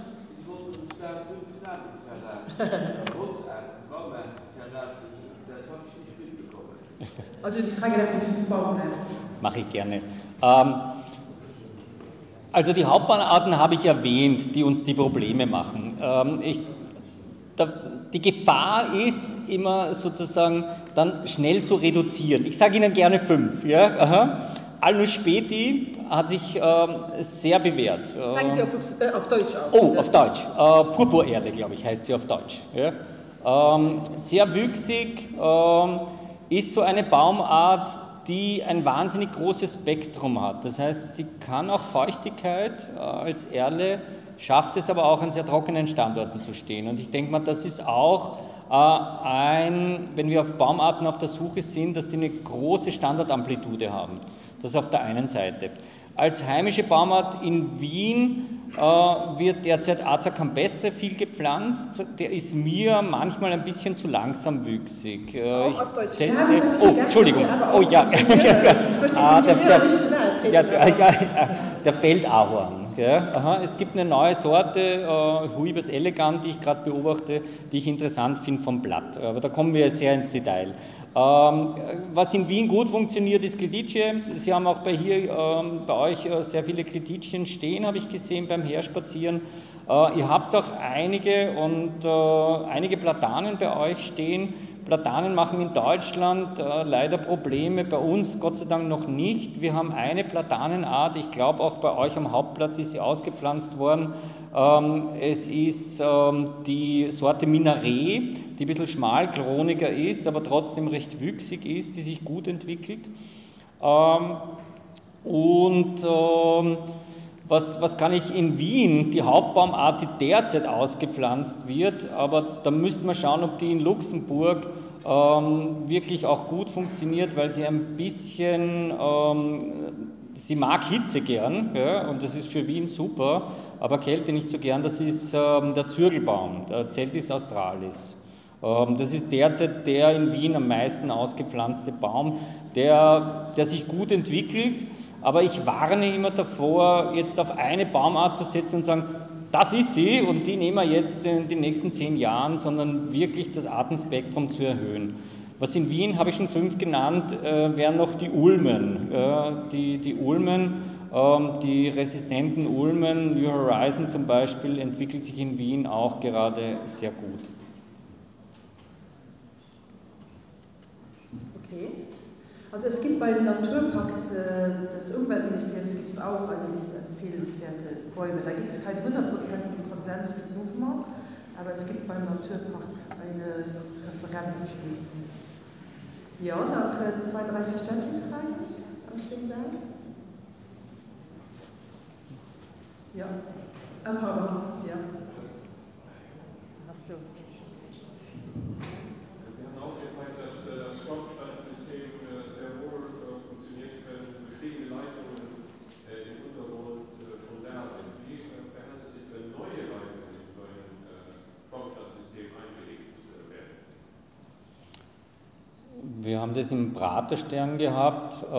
Wir wissen natürlich noch nicht, wie die längere Entwicklung ist, aber das sind immer die Ängste der Leitungsverantwortlichen. Und wir sind der Meinung, dass man die Leitungen trotzdem einfach in den Schwammstadtkörper reinlegen kann. Man kann sie natürlich zusätzlich sichern, ja, mit Fliesen oder nochmal ummanteln, alles klar. Aber unser Ansatz ist hier, dass wir über diese Durchwurzelbarkeit des gesamten Raums darunter hier weniger Probleme kriegen als früher.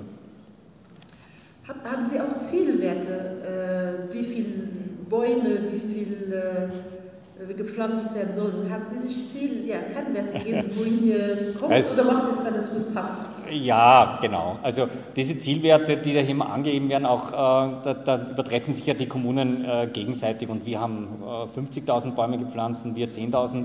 Man muss da immer vorsichtig sein mit solchen Zahlen, weil manchmal wird der Forst dazugerechnet und wenn im Wienerwald 3.000 Bäume gepflanzt werden, ist das was anderes, wie wenn am Stephansplatz 10 Bäume gepflanzt werden. Also das Verhältnis ist immer mit Vorsicht zu genießen. Aber der Ansatz ist, Und der wird kommen, ist, dass Landschaftsarchitekten in Zukunft auch die Überschirmung berechnen müssen. Das heißt, wenn Straßen neu bepflanzt werden, wir hier auch eine gewisse Überschirmung nachweisen müssen. Und das ist, denke ich mal, auch ein guter Ansatz. Überschirmung heißt, wie viel Schatten der Baum dann in Zukunft macht an diesem Platz und an diesem Straßenfreiraum. Ja.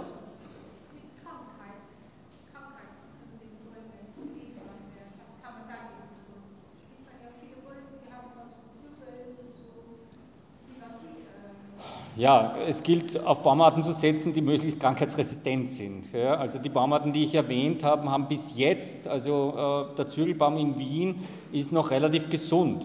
Und das ist, denke ich, schon, es kann nicht der Ansatz sein, dass wir Baumarten reinnehmen, die sehr krankheitsanfällig sind und wo wir dann in Zukunft massive Probleme haben. Das heißt, wir müssen hier schauen, möglichst gesundes Material zu importieren. Natürlich müssen wir da auch die Baumschulen ins Boot holen, dass wir gesundes Baumaterial auch schon bekommen. Ja, das ist auch gar nicht so einfach, auch gar nicht gesagt.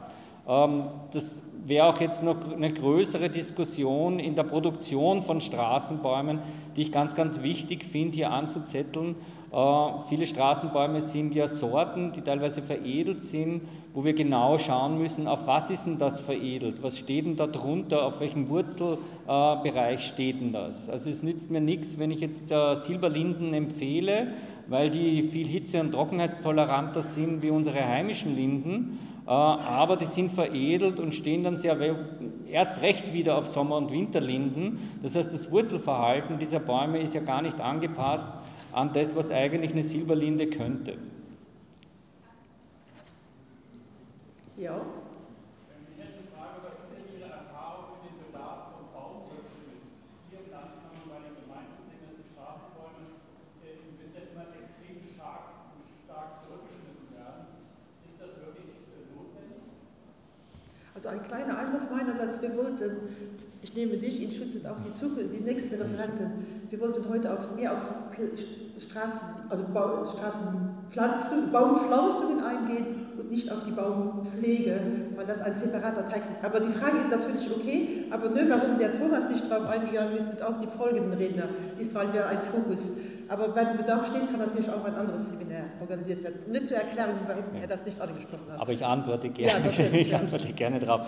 Das ist bei uns auch ein großes Thema, der Baumrückschnitt.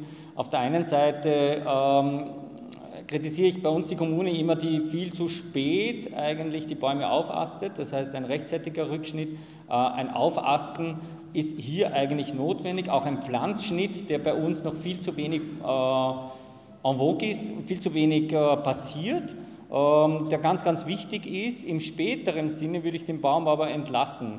Das heißt, ein späterer Rückschnitt ist eigentlich nicht sinnvoll. Das heißt, wir müssen dahin kommen, dass wir die Bäume so weit erziehen, so weit aufasten, dass wir zum Schluss dann in der Krone eigentlich kaum mehr was schneiden müssen. Wäre hier mein Ansatz. Ja. Okay. Noch eine Frage?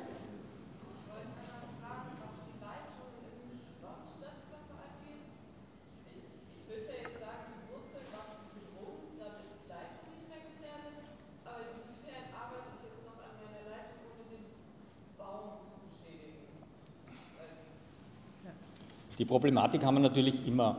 Wenn wir dann an die Leitungen dran müssen und hier auch im Wurzelbereich sind, dass wir hier Wurzel schädigen, dann gelten für die Wiener Verhältnisse gilt der Umgang von Bäumen auf Baustellen. Und da gibt es ganz klare Richtlinien, an die es zu halten gilt. Und ich denke mal, die Problematik werden wir weiter haben. Also diesen Konflikt im Untergrund, den wir oben genauso haben, ja, den wir oben, wenn wir Fahrradverkehr und Busverkehr und Straßenverkehr individuellen haben, haben wir den Konflikt genauso im oberen Bereich wie im unteren. Und ich denke mir, wenn wir trotzdem ausreichend Wurzelraum haben und die Bäume nicht auf sozusagen diese Leitungskanäle fixiert sind, sind die Probleme geringer.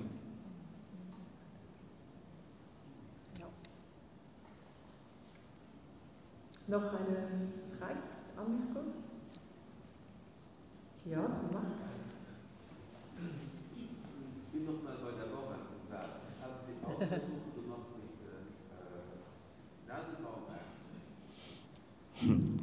Gute Frage. Leider noch nicht, ja. Aber auch mein Ansatz ist, Nadelbaumarten drunter sind. Nein, es hat zwar in Wien sind Nadelbäume als Straßenbäume und wir haben uns ja fokussiert auf Straßenbäume, haben überhaupt keinen Stellenwert.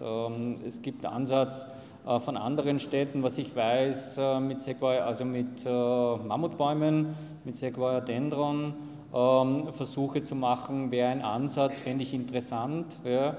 Andere Ansätze gibt es mit Pinus, mit Pinien hier zu arbeiten, hier auch vielleicht wirklich in den Süden zu schauen. Aber wir verfolgen es noch nicht, sage ich mal. Ich weiß nicht, ob ein Vertreter des Ministeriums der Naturverwaltung eine Sache... Oh, die gucken jetzt ganz groß. Sie müssen auch nicht. Schreck, was geschieht. Ob wer von Ihnen was zu der Sortenauswahl sagen möchte oder nicht. Oder könnte auch einer kommen, das wieder wird?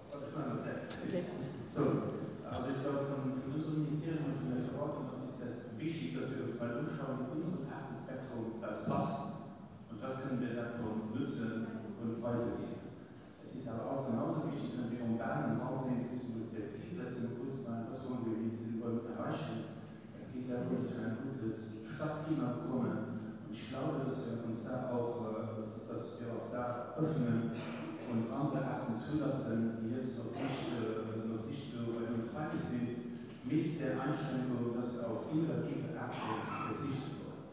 Aber für den Rest, glaube ich, sind wir dieser Sache ganz aufgeschlossen entgegengestellt. Und diese Spargeldinger, die da überall gepflanzt werden? Ja, dann würde ich die Frage weitergeben an die Gemeinde, warum sie diese Spargeldinger pflanzen. Ich stelle sie auch nachher an die Vertreter der Straßenbauverwaltung.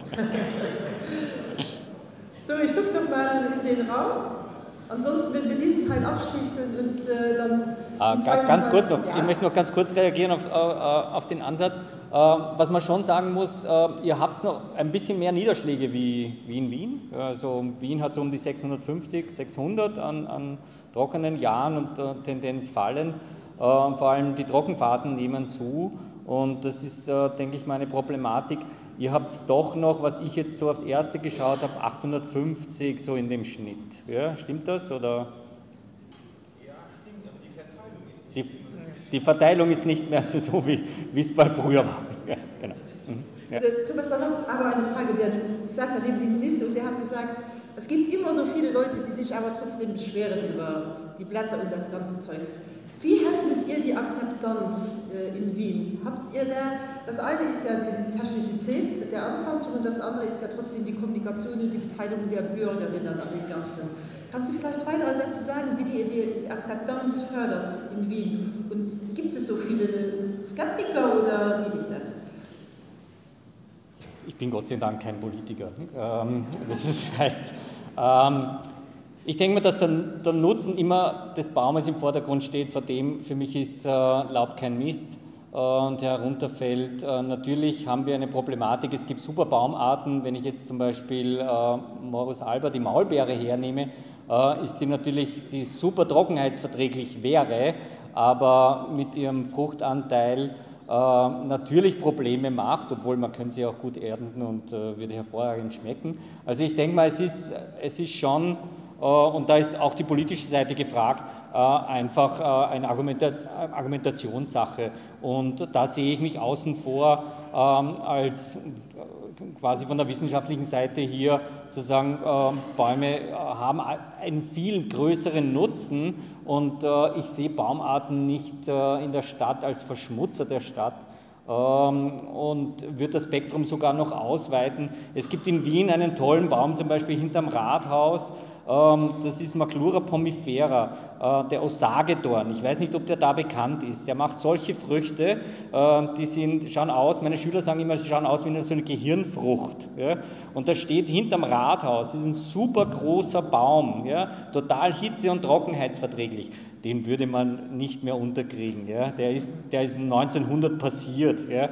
Klar, solche Bäume ist es schwer zu etablieren, aber gerade beim Morus, also beim Maulbeerbaum, denke ich, dass der sehr wohl in der Stadt wo Platz hätte. Natürlich ist er an befestigten Flächen, den würde ich jetzt vielleicht halt nicht am Hauptplatz pflanzen.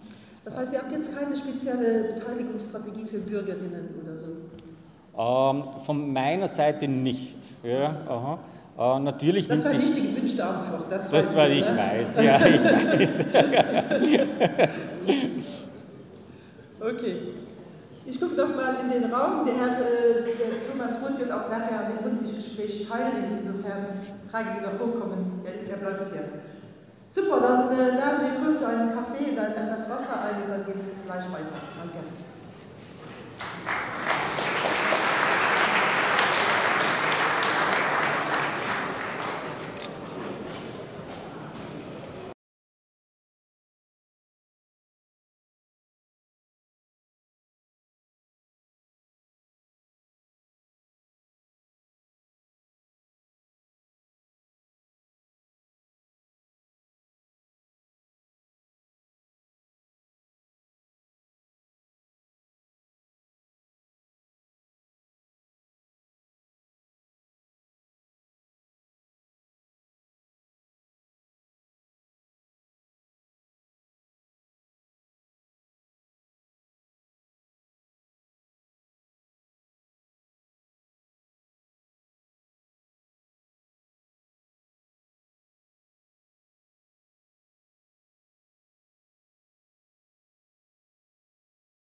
Sofern war es geplant, sind auch bereit, über Erfolge und Misserfolge zu reden. Ich möchte das wirklich nochmal hervorheben, dass es hier wirklich darum geht, gemeinsamen Erfahrungsaustausch und gemeinsam aus den Erfahrungen nach vorne zu gehen. Und deshalb ist das auch sehr sympathisch, dass die diversen Redner bereit sind, zu uns zu kommen. Und als erster beginnt Bernd Göbel. Er ist zuständig für die Baumpflege bei der Straßenbauverwaltung und auch er wird nachher am Rundtischgespräch teilnehmen, zusammen mit Romain Spaus des Ministeriums, der dann vielleicht eher für politische Fragen stellen soll.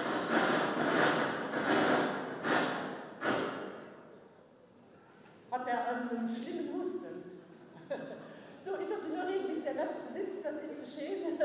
Herzlichen Dank, Bernd, leg los.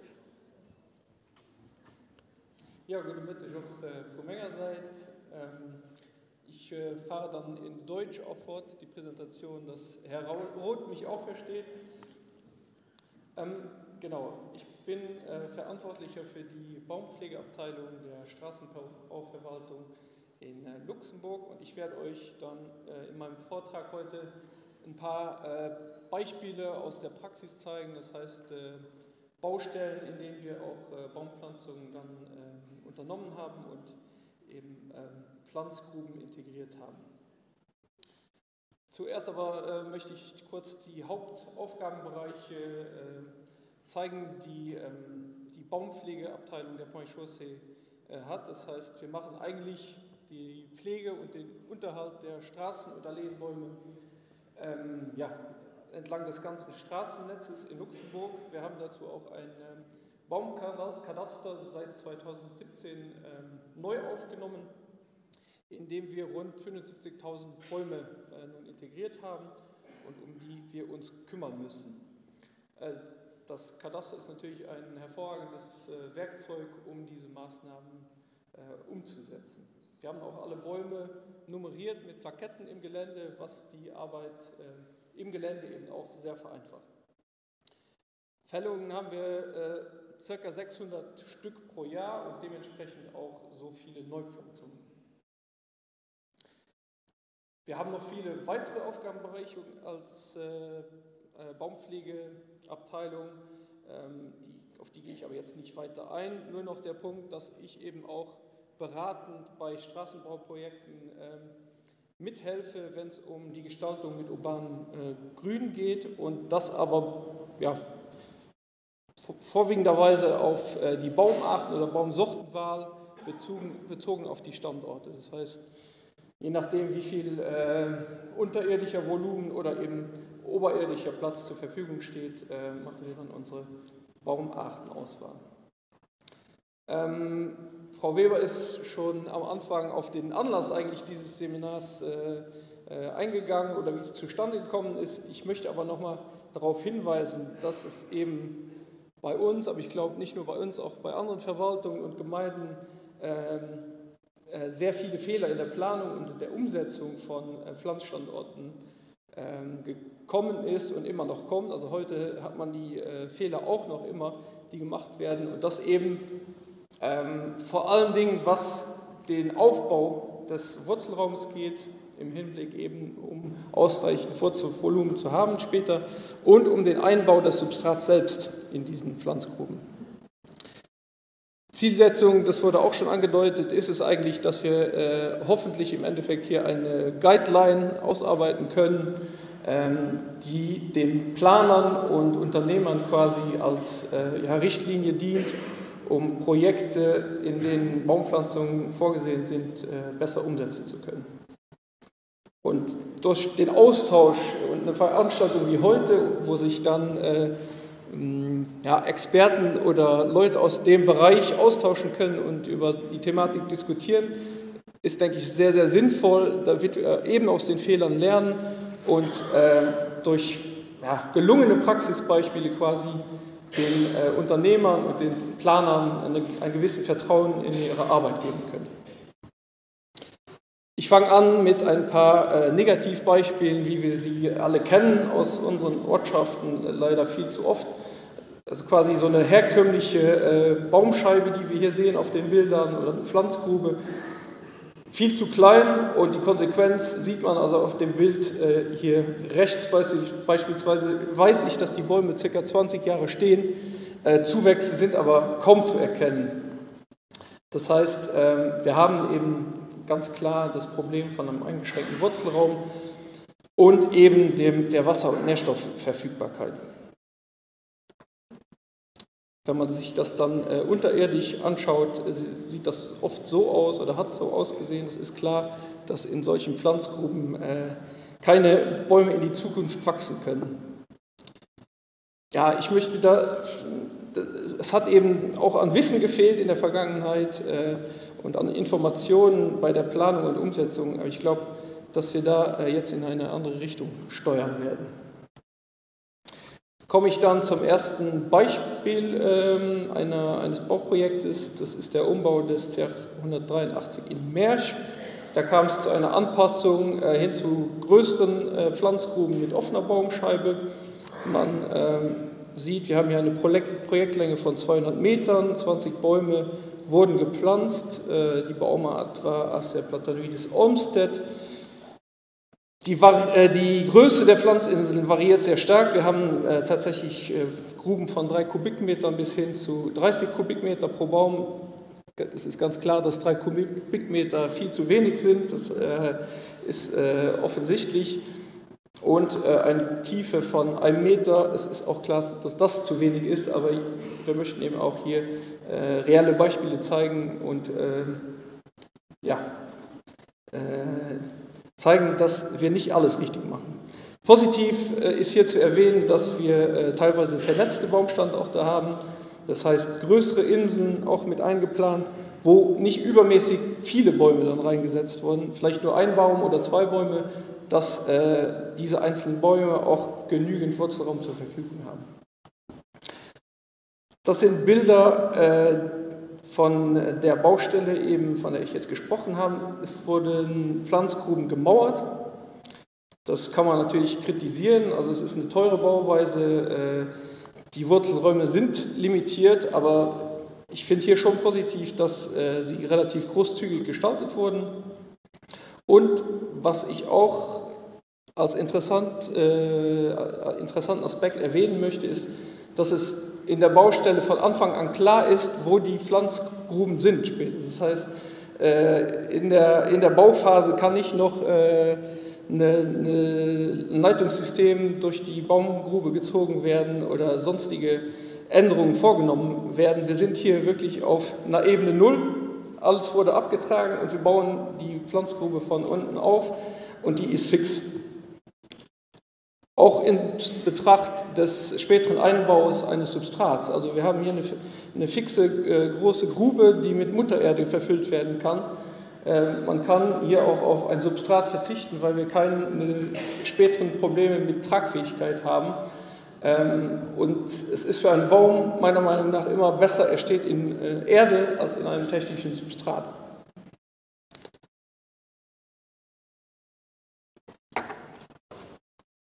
Dann hier noch unten links ein Bild nach der Pflanzung mit der langen Pflanzgrube. Und dann komme ich zu dem nächsten Beispiel an der CR 132 in Gondorange, wo es auch zum Umbau einer Straße kam.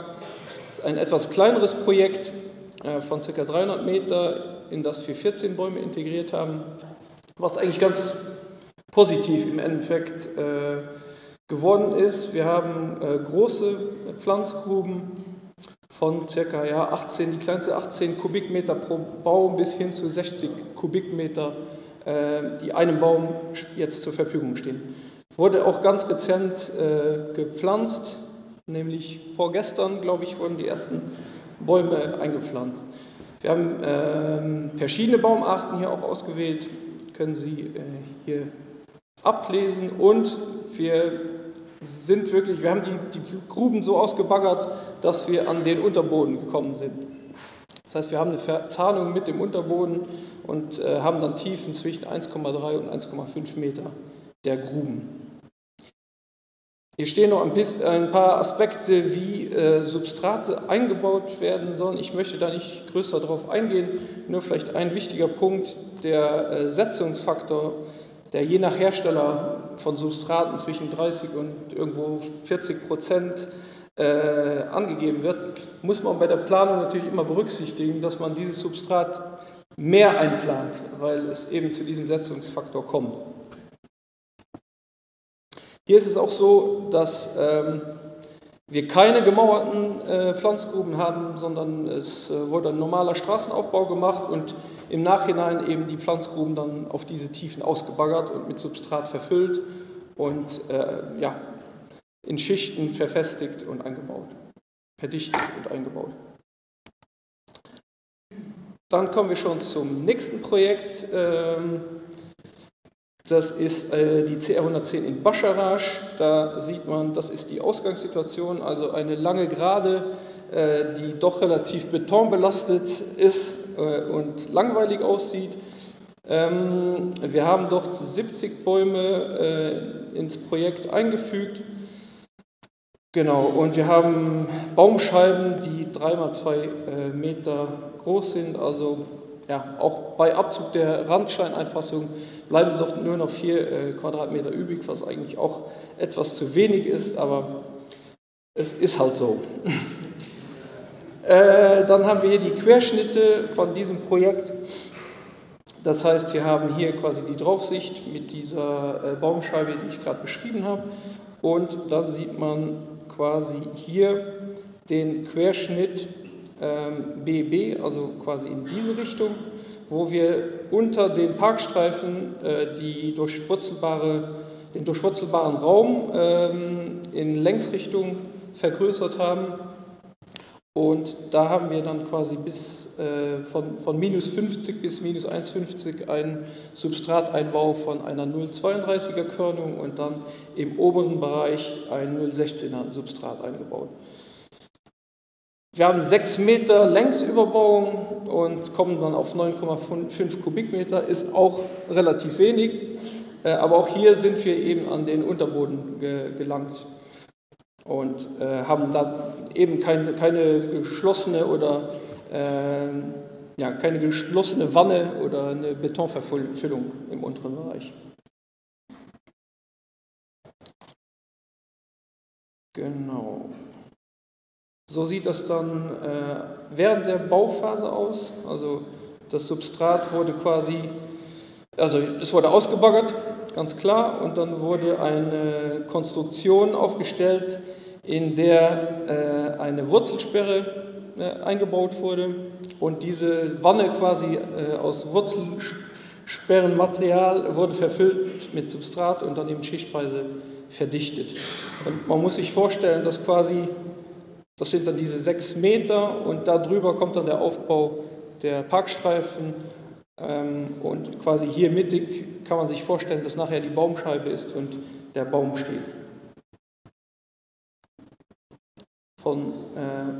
Nach Fertigstellung sieht das dann so aus, also man hat hier das Pflanzloch im oberen Bereich, darunter hat man diese Längsüberbauung und hier zum Schluss wurde das Pflanzloch mit dem 0,16er Substrat verfüllt und schlussendlich der Baum gepflanzt.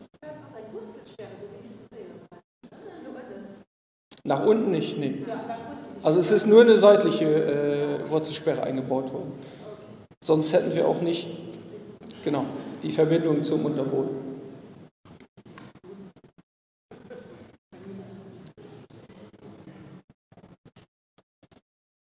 Dann haben wir hier ein weiteres Projekt am CR122. Das ist eine neue Unterführung der Bahntrasse in Valfadange. Man muss sich das so vorstellen, dass man hier die Bahntrasse hat und dann hier quasi die Unterführung des Chemin Repris, wo man durch diese Schnecke fährt und dann auf den weiteren Straßenverlauf stößt. Hier wurde, wie ich finde, eigentlich ganz schön der zur Verfügung stehende Raum noch genutzt, um dieses Projekt zu begrünen. Also wir haben quasi der mittlere Kreis der Schnecke, wo wir dann Solitärbäume und Hecken eingepflanzt haben. In diesem Bereich eine Art Obstgarten oder Streuobstwiese angelegt haben, etliche Solitärsträucher und hier noch Solitärbäume. Auch ein paar Bilder aus der Baustellenphase, die ich auch sehr interessant finde und wo man dann schon sieht, wo Erde verfüllt wurde, um spätere Pflanzungen durchzuführen. So sieht das dann im Endeffekt aus, also nach Fertigstellung des Projektes und nach Bepflanzung der Flächen.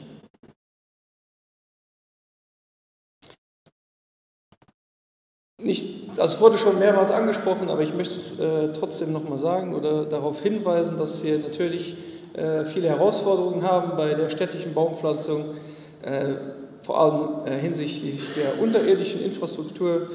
Das sind Bilder, die wir in Valfadange auch gemacht haben. Also man hat oft Pläne, wo schon die Leitungssysteme eingetragen sind, aber in der Realität, wenn dann es in der Baustellenphase zu den Ausgrabungen kommt, dann findet man natürlich viele Überraschungen. Und ich weiß auch von unseren Technikern, dass oft gesagt wird, ja, es müssen die Leitungssysteme in Betrieb bleiben. Das heißt, das sind auch Herausforderungen, die natürlich hinzukommen, dass in der Baustellenphase erstmal die Funktionalität noch gegeben werden muss. Und wenn man sich jetzt vorstellt, dass man Pflanzgruben hier integrieren möchte und das Ganze noch weiterlaufen muss und funktionsfähig sein soll, dann kann man sich denken, dass das nicht so einfach ist. Ebenso hinsichtlich der oberirdischen Infrastruktur. Also wir haben natürlich einen begrenzten Raum im Straßenraum und viele Anforderungen. Herr Roth hat es auch schon gesagt, sei das für die Fußgänger, die Fahrradfahrer, den Straßenverkehr oder den öffentlichen Transport. Man muss allem etwas gerecht werden und das macht es auch dann teilweise nicht unbedingt einfacher, gerade wenn wir Straßenverläufe haben in kleineren Ortschaften, wo die räumlichen Gegebenheiten dann beengter sind oder kleiner sind. Dann kommen wir schon zur Schlussfolgerung und zum Ausblick. Es ist ganz klar, dass wir als Verwaltung oder ich meine, ich habe vorhin gesagt, ich kann auch für andere Verwaltungen und Gemeinden, denke ich, sprechen, dass wir da noch viel lernen müssen und uns viel austauschen müssen in dieser Thematik, um zukunftsfähige Baustandorte zu bauen. Ein wichtiger Punkt ist, denke ich, auch wirklich für die Leute, die in der Praxis Baustellen begleiten oder die Unternehmer, die Bauarbeiten durchführen, muss es konkrete Angaben geben, wie sind die Schritte im Baustellenprozess, um solche Pflanzgruben zu integrieren. Es geht nicht, dass wir auf Plänen grüne Punkte eintragen und dann, wenn die Baustelle fast abgeschlossen ist, sagen, wir müssen irgendwo einen Baum pflanzen. Also wenn wir über Baumpflanzung im urbanen Raum reden, dann fängt es direkt am Anfang bei der Planung an und es muss bei Beginn der Baustelle muss es quasi mit angedacht werden und durchgeführt werden. Auch der Verbau, wie wird das Substrat eingebaut, wie wird es idealerweise verdichtet, welche Maschinen und Methoden sind geeignet. Also da fehlt es auch einfach an Praxiserfahrung und an dem Wissen. Auch die Kontrolle der Bauphasen auf den Baustellen ist ein riesiger Punkt, dass es nicht zu Überverdichtungen von den Substraten kommt. Ich meine, wenn nicht eine Fachperson permanent auf diesen Baustellen mit dabei ist, dann, ich weiß auch mittlerweile ein bisschen, wie es dort abläuft, ist das ganz, ganz schwierig zu realisieren. Und man hat ganz schnell teure Vorhaben oder teure Substrate quasi vernichtet, indem sie überverdichtet wurden und gar nicht mehr durchwurzelbar sind für die Vegetation. Es ist ein technisches Substrat, kann eben hohe Lasten auffangen, aber es kann eben auch schnell zerstört werden und nicht mehr durchwurzelbar sein.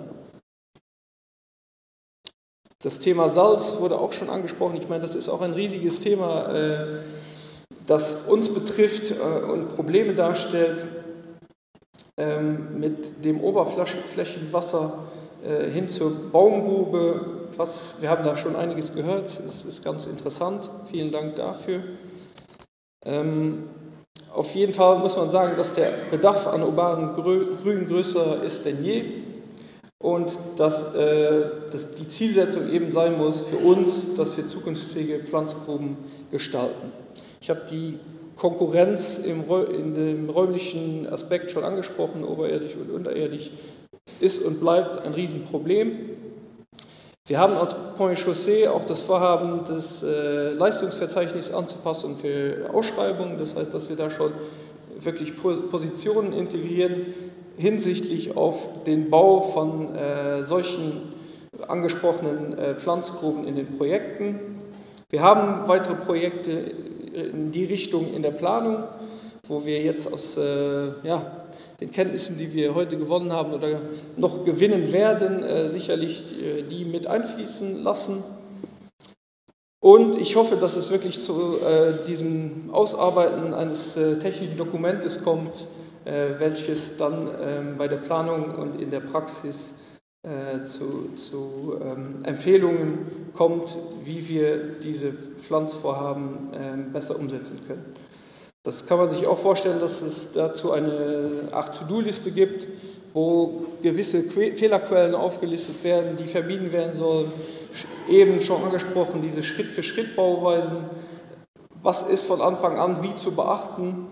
Oder auch eben Musterausschreibungen, dass man sowas zur Verfügung stellt. Und dann bin ich mit meinen 15 Minuten, die ich einhalten sollte, glaube ich, ausgekommen. Und bedanke mich.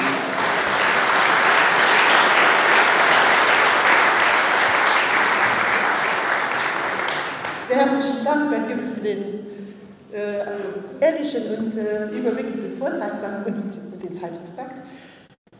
Mit den Verständnisfragen wollten wir die Diskussion nach allen luxemburgischen Vorträgen machen.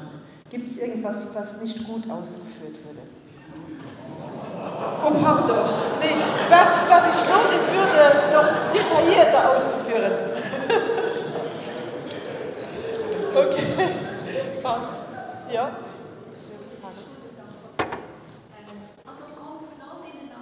Auf Deutsch, du.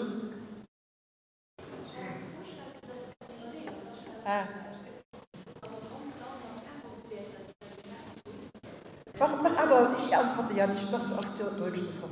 Okay? Ist es möglich, anhand aller Erfahrungswerte, die gesammelt wurden, zu gucken oder auf die Bäume zurückzugucken, die schon gepflanzt wurden und eventuell Verbesserungen anzubringen? Oder wer ist dann zuständig? Die Gemeinde oder ist das der Staat, wenn man sieht, dass die Bäume eben nicht.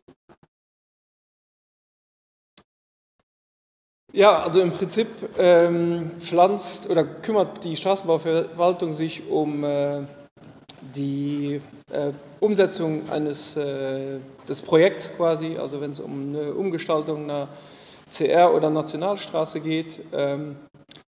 Und wenn jetzt, die Frage war das, wenn Bäume kaputt gehen wahrscheinlich, also vertrocknen in diesen...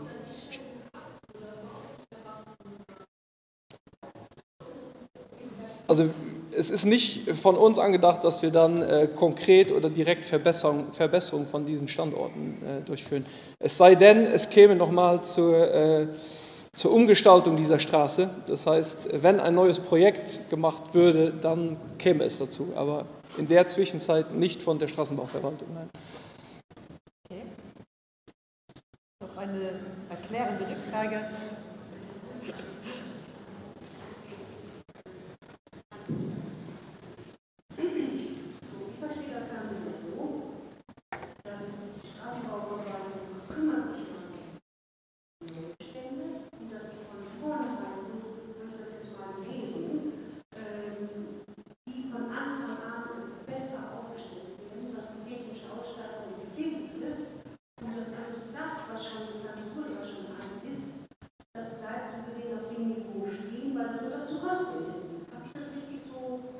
So kann man das sagen, ja.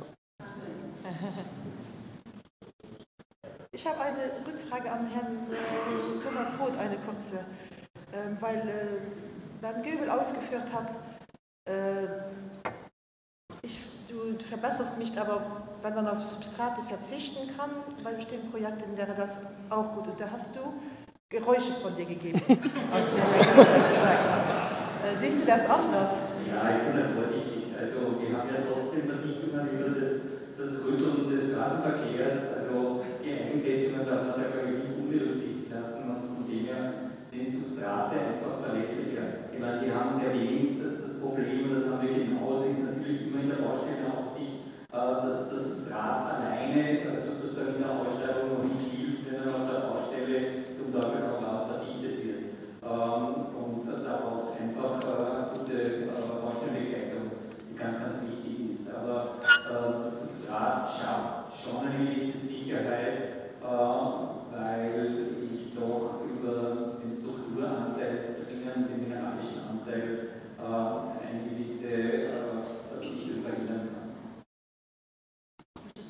Ja, also ist klar. Ja. Okay. Ich möchte. Die Zerstörung dieser Atommauskomplexe, die wir immer haben, sind eine Bild gezeigt, die natürlich im Untergrund entstehen kann und so dicht wird, dass dann gar nichts mehr. Dafür bin ich wahrscheinlich nicht Bodenkundler genug oder Experte in dem Bereich, um das beurteilen zu können. Ich meine, für mich ist es klar, dass ein Baum besser wächst, wenn man ihn in einen natürlichen Boden setzt, als in ein technisches Substrat. Aber Sie haben wohl recht, es kommt auch in diesen Bereichen zu Vibrationen und inwiefern sich das, wie negativ sich das dann im Endeffekt auf einen natürlichen Boden auswirkt. Ich weiß auch nicht, ob es dazu Untersuchungen gibt. Haben Sie die gemacht? Wir haben teilweise Substratversuche gemacht, bei der Entwicklung des Kinderbaumsubstrats. Und uns war wichtig, dass die Durchlässigkeit dann auch so gegeben ist, dass die Bäume wirklich nach unten wachsen können. Das ist, denke ich, auch noch ein Punkt. Und die Verdichtung, die im Nachhinein passieren kann. Ich habe das ja bei Mehrgehen zur Lagung hier schön auch gesehen, was auch immer wieder passiert, dass über so Baumstandorte dann trotzdem drüber gefahren wird. Ja? Ja, genau. Also diese Verdichtung, die im Nachhinein passiert, unabhängig vom Bau, jetzt dann im Alter passiert. Und die ist natürlich bei Mutterboden dann nochmal schief. Ja. Super. Dann danke mal Bernd bis hierher und dann würden wir vielmals merci. Und dann zu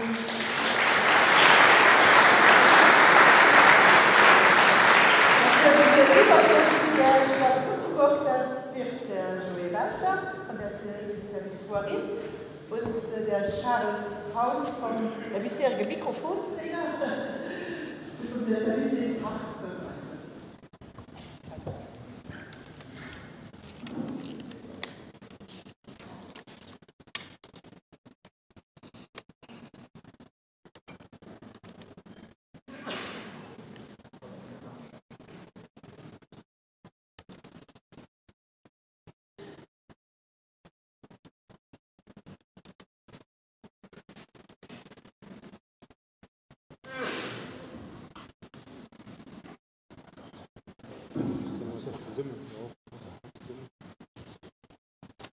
Da gibt es mir auch feststellen, wenn man Walter Joey oder mir stellen schon Idee von der Stadt Lützburg für als Erfahrungen das Service de Park bis noch den zwei Service Service Soirée das dann den Deal den Mösch betrifft an den Charles Haus überhält dann an den Deal rechte Schnee von der Präsentation den Deal vom Service Park.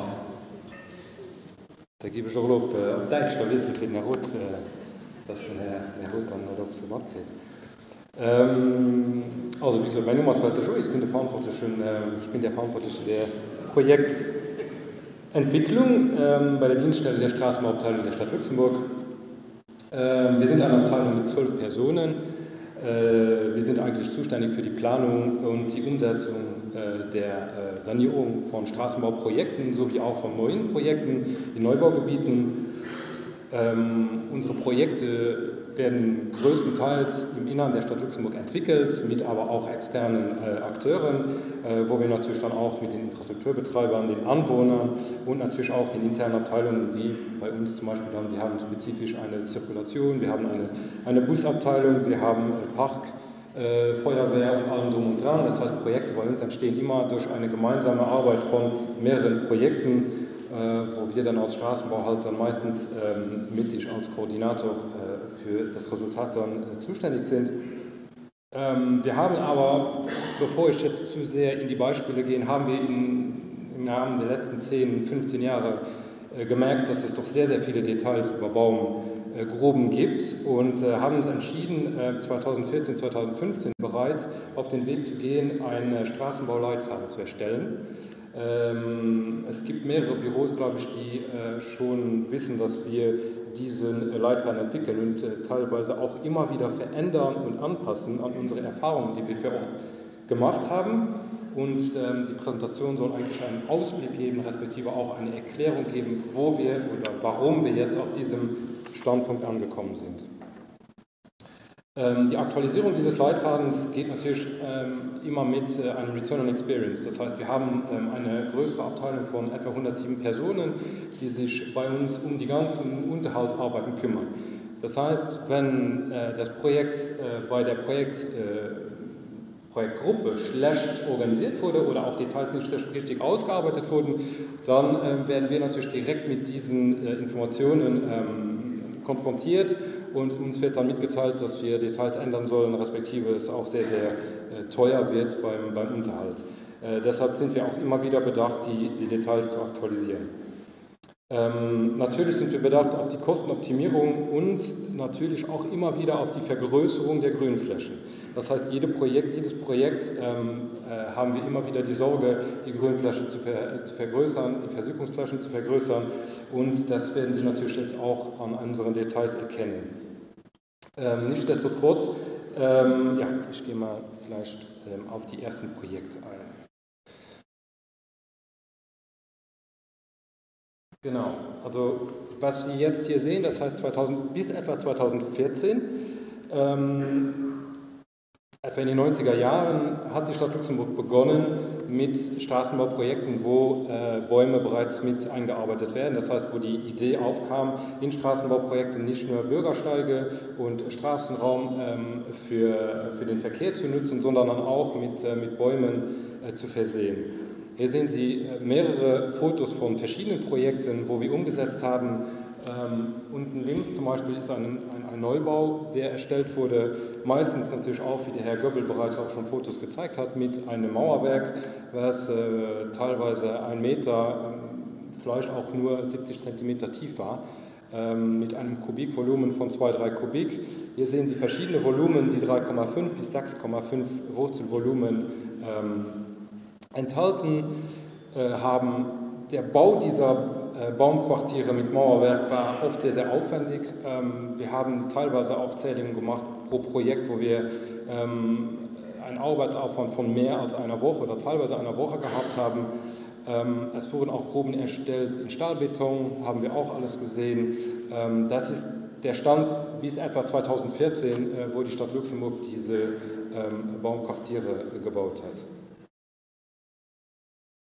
In den 90er Jahren, das ist jetzt das erste Fallbeispiel, was wir erläutern möchten, sehen Sie auf der linken Seite ein Foto von 2001. Das ist der Beginn eigentlich eines Projektes im Zentrum von Bonnevoie, einem Quartier, einem Viertel in der Stadt Luxemburg.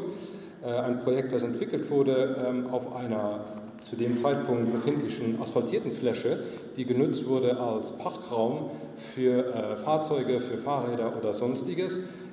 Grundsätzlich komplett asphaltiert, komplett versiegelt und das Projekt wurde eigentlich dann hinsichtlich aufgebaut mit den Anwohnern zusammen, um ein Projekt zu entwickeln, um erstens das ganze Viertel mit einem Regenrückhaltebecken zu versehen, es unterirdisch vorzusehen mit einem gewissen oberirdischen Volumen, damit oberirdisch, jetzt ein Foto ganz rechts, 2021, dann auch eine Grünfläche entstehen kann, wo die Anwohner auf einem Kiosk Events organisieren können, wo Fahrräder fahren können. Unten rechts sehen Sie das oberflächliches Wasser, teilweise auch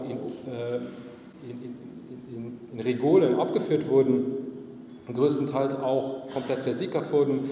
Das heißt, dass auch immer wieder in Bedacht die Idee ist, das Oberflächenwasser zu reduzieren und so wenig wie möglich in die Kanalisation zu führen und das oberflächlich dann abzuführen. Auch hier war die Idee, großmöglich den Raum zu nutzen, dass die Bäume umlaufend um den Platz dann eine Ergänzung ergeben.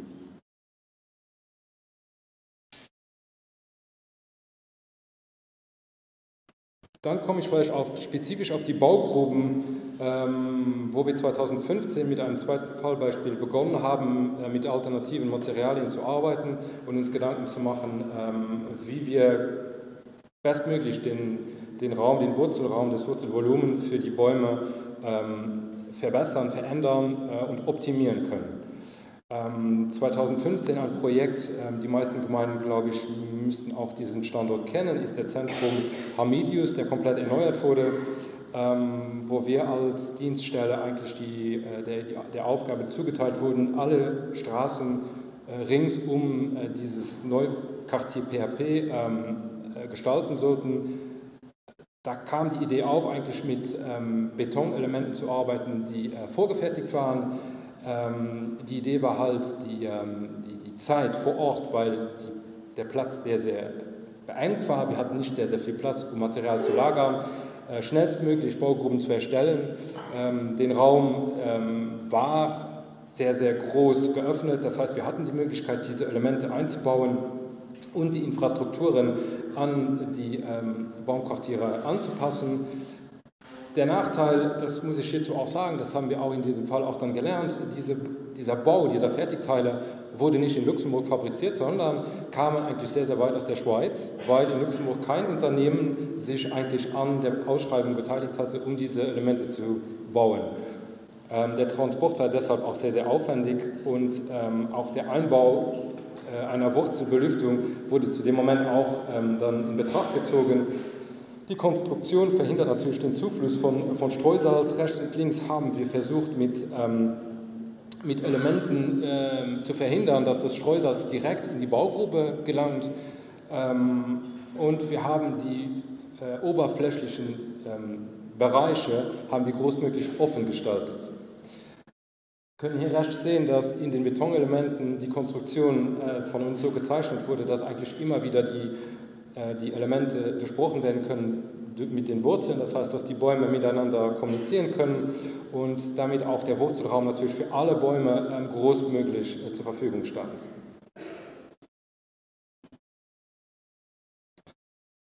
Daraufhin, mit der Erfahrung, haben wir mit einer anderen Konstruktion experimentiert. Das ist jetzt das dritte Fallbeispiel.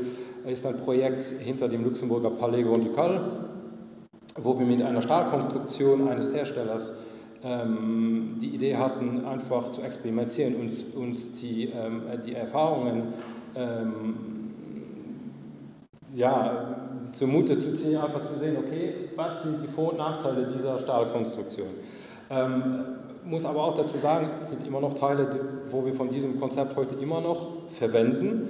Bei diesem Projekt jedoch war die Idee, den Wurzelraum großmöglich zu gestalten, die Infrastrukturen von den Bäumen entfernt zu platzieren, weil wir komplett alle Infrastrukturen erneuert haben und saniert haben. Und Sie können auf dem Foto eigentlich rechts sehen, der Baum etwa ein Jahr nach der Planung. Wenn Sie jetzt normal die Straße entlang gehen, habe jetzt im Moment leider kein aktuelles Foto, weil die Gegebenheiten hat es nicht ergeben, dass ich ein Foto habe mit Laub. Aber links können Sie trotzdem erkennen, wie wir die Stahlkonstruktion eingebaut haben. Die Erfahrungen, die sich daraus ergeben haben, ist eigentlich, die Idee ist sehr, sehr gut mit der Stahlkonstruktion.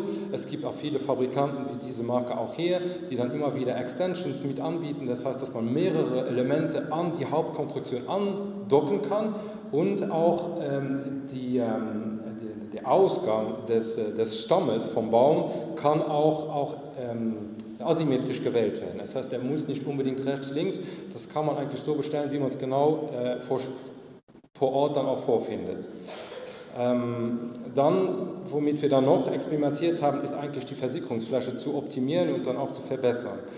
Hinter dem Palais haben wir eine Granit-Oberfläche, die eigentlich fast kein Wasser zulässt, das absickern kann.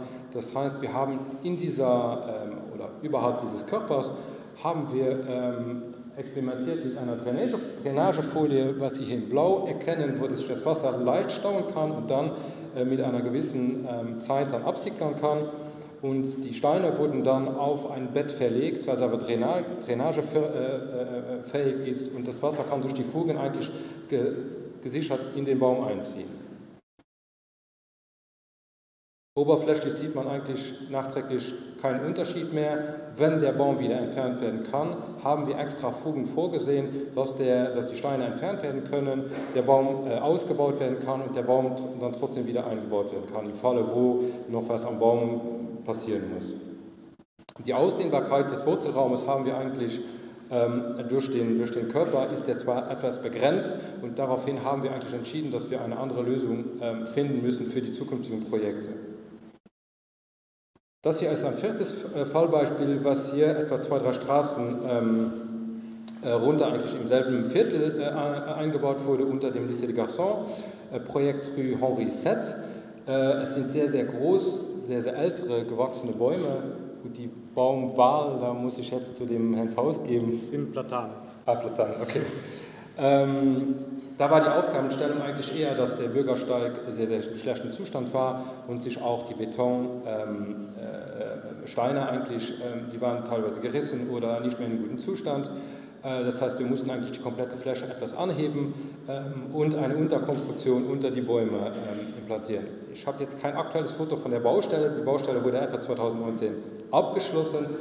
Wir hatten eine Firma, die eigentlich sehr, sehr behutsam den kompletten Unterbau händisch alles ausgebaut hat, dass eigentlich der Wurzelraum so gut wie möglich intakt geblieben ist, haben dann eine Stahlkonstruktion anhand von Ankern, die spezifisch ausgewählt wurden, von Ankern eingebaut und dann ein Quergefälle in den Bürgersteig eingebaut, sodass das Wasser abläuft, es trotzdem in die Baumscheiben eindringen kann und das heißt, die Versickerungsklasse größtmöglich für die Bäume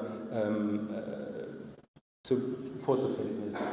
Das ist jetzt das Foto rechts, wie der Endzustand vom Projekt jetzt aussieht. Dann kommen wir zum 5. Fallbeispiel, wo wir dann 2018 nach der RWL gibt es mehrere Schnitte oder auch Projektbeispiele, an denen man sich orientieren kann, die wir als Beispiel verwendet haben. Da gibt es mehrere Beispiele zur Vergrößerung des Wurzelvolumens, wo wir bis dann 5, 10, vielleicht auch mal 9 Kubikmeter hatten, können wir durch die aktuelle Bauweise auf 15 Kubik, teilweise noch mehr gehen, in Straßenräumen, wo aktuell eigentlich nur Fahrzeuge fahren oder Viertelstraßen sind, die ein Gabarit von 15, also eine lichte Breite von etwa 15, 12 Meter haben, wo wir trotzdem Platz finden, um Bäume zu pflanzen. Die Ausdehnbarkeit des Wurzelraumes ist durchaus dann möglich und die Anpassung an die Infrastrukturen sind immer wieder Fragen. Das hat auch der Herr Ben Göbel schon beschrieben, haben wir extra Folien, die eigentlich nur vertikal ringsum die Ausdehnbarkeit der Wurzeln zu den Infrastrukturen verhindern. Wir haben 2018 mit dieser Konstruktion bereits begonnen und bis jetzt noch keine schlechten Erfahrungen gemacht, dass Wurzeln sich an Leitungen oder Sonstiges zu schaffen gemacht haben.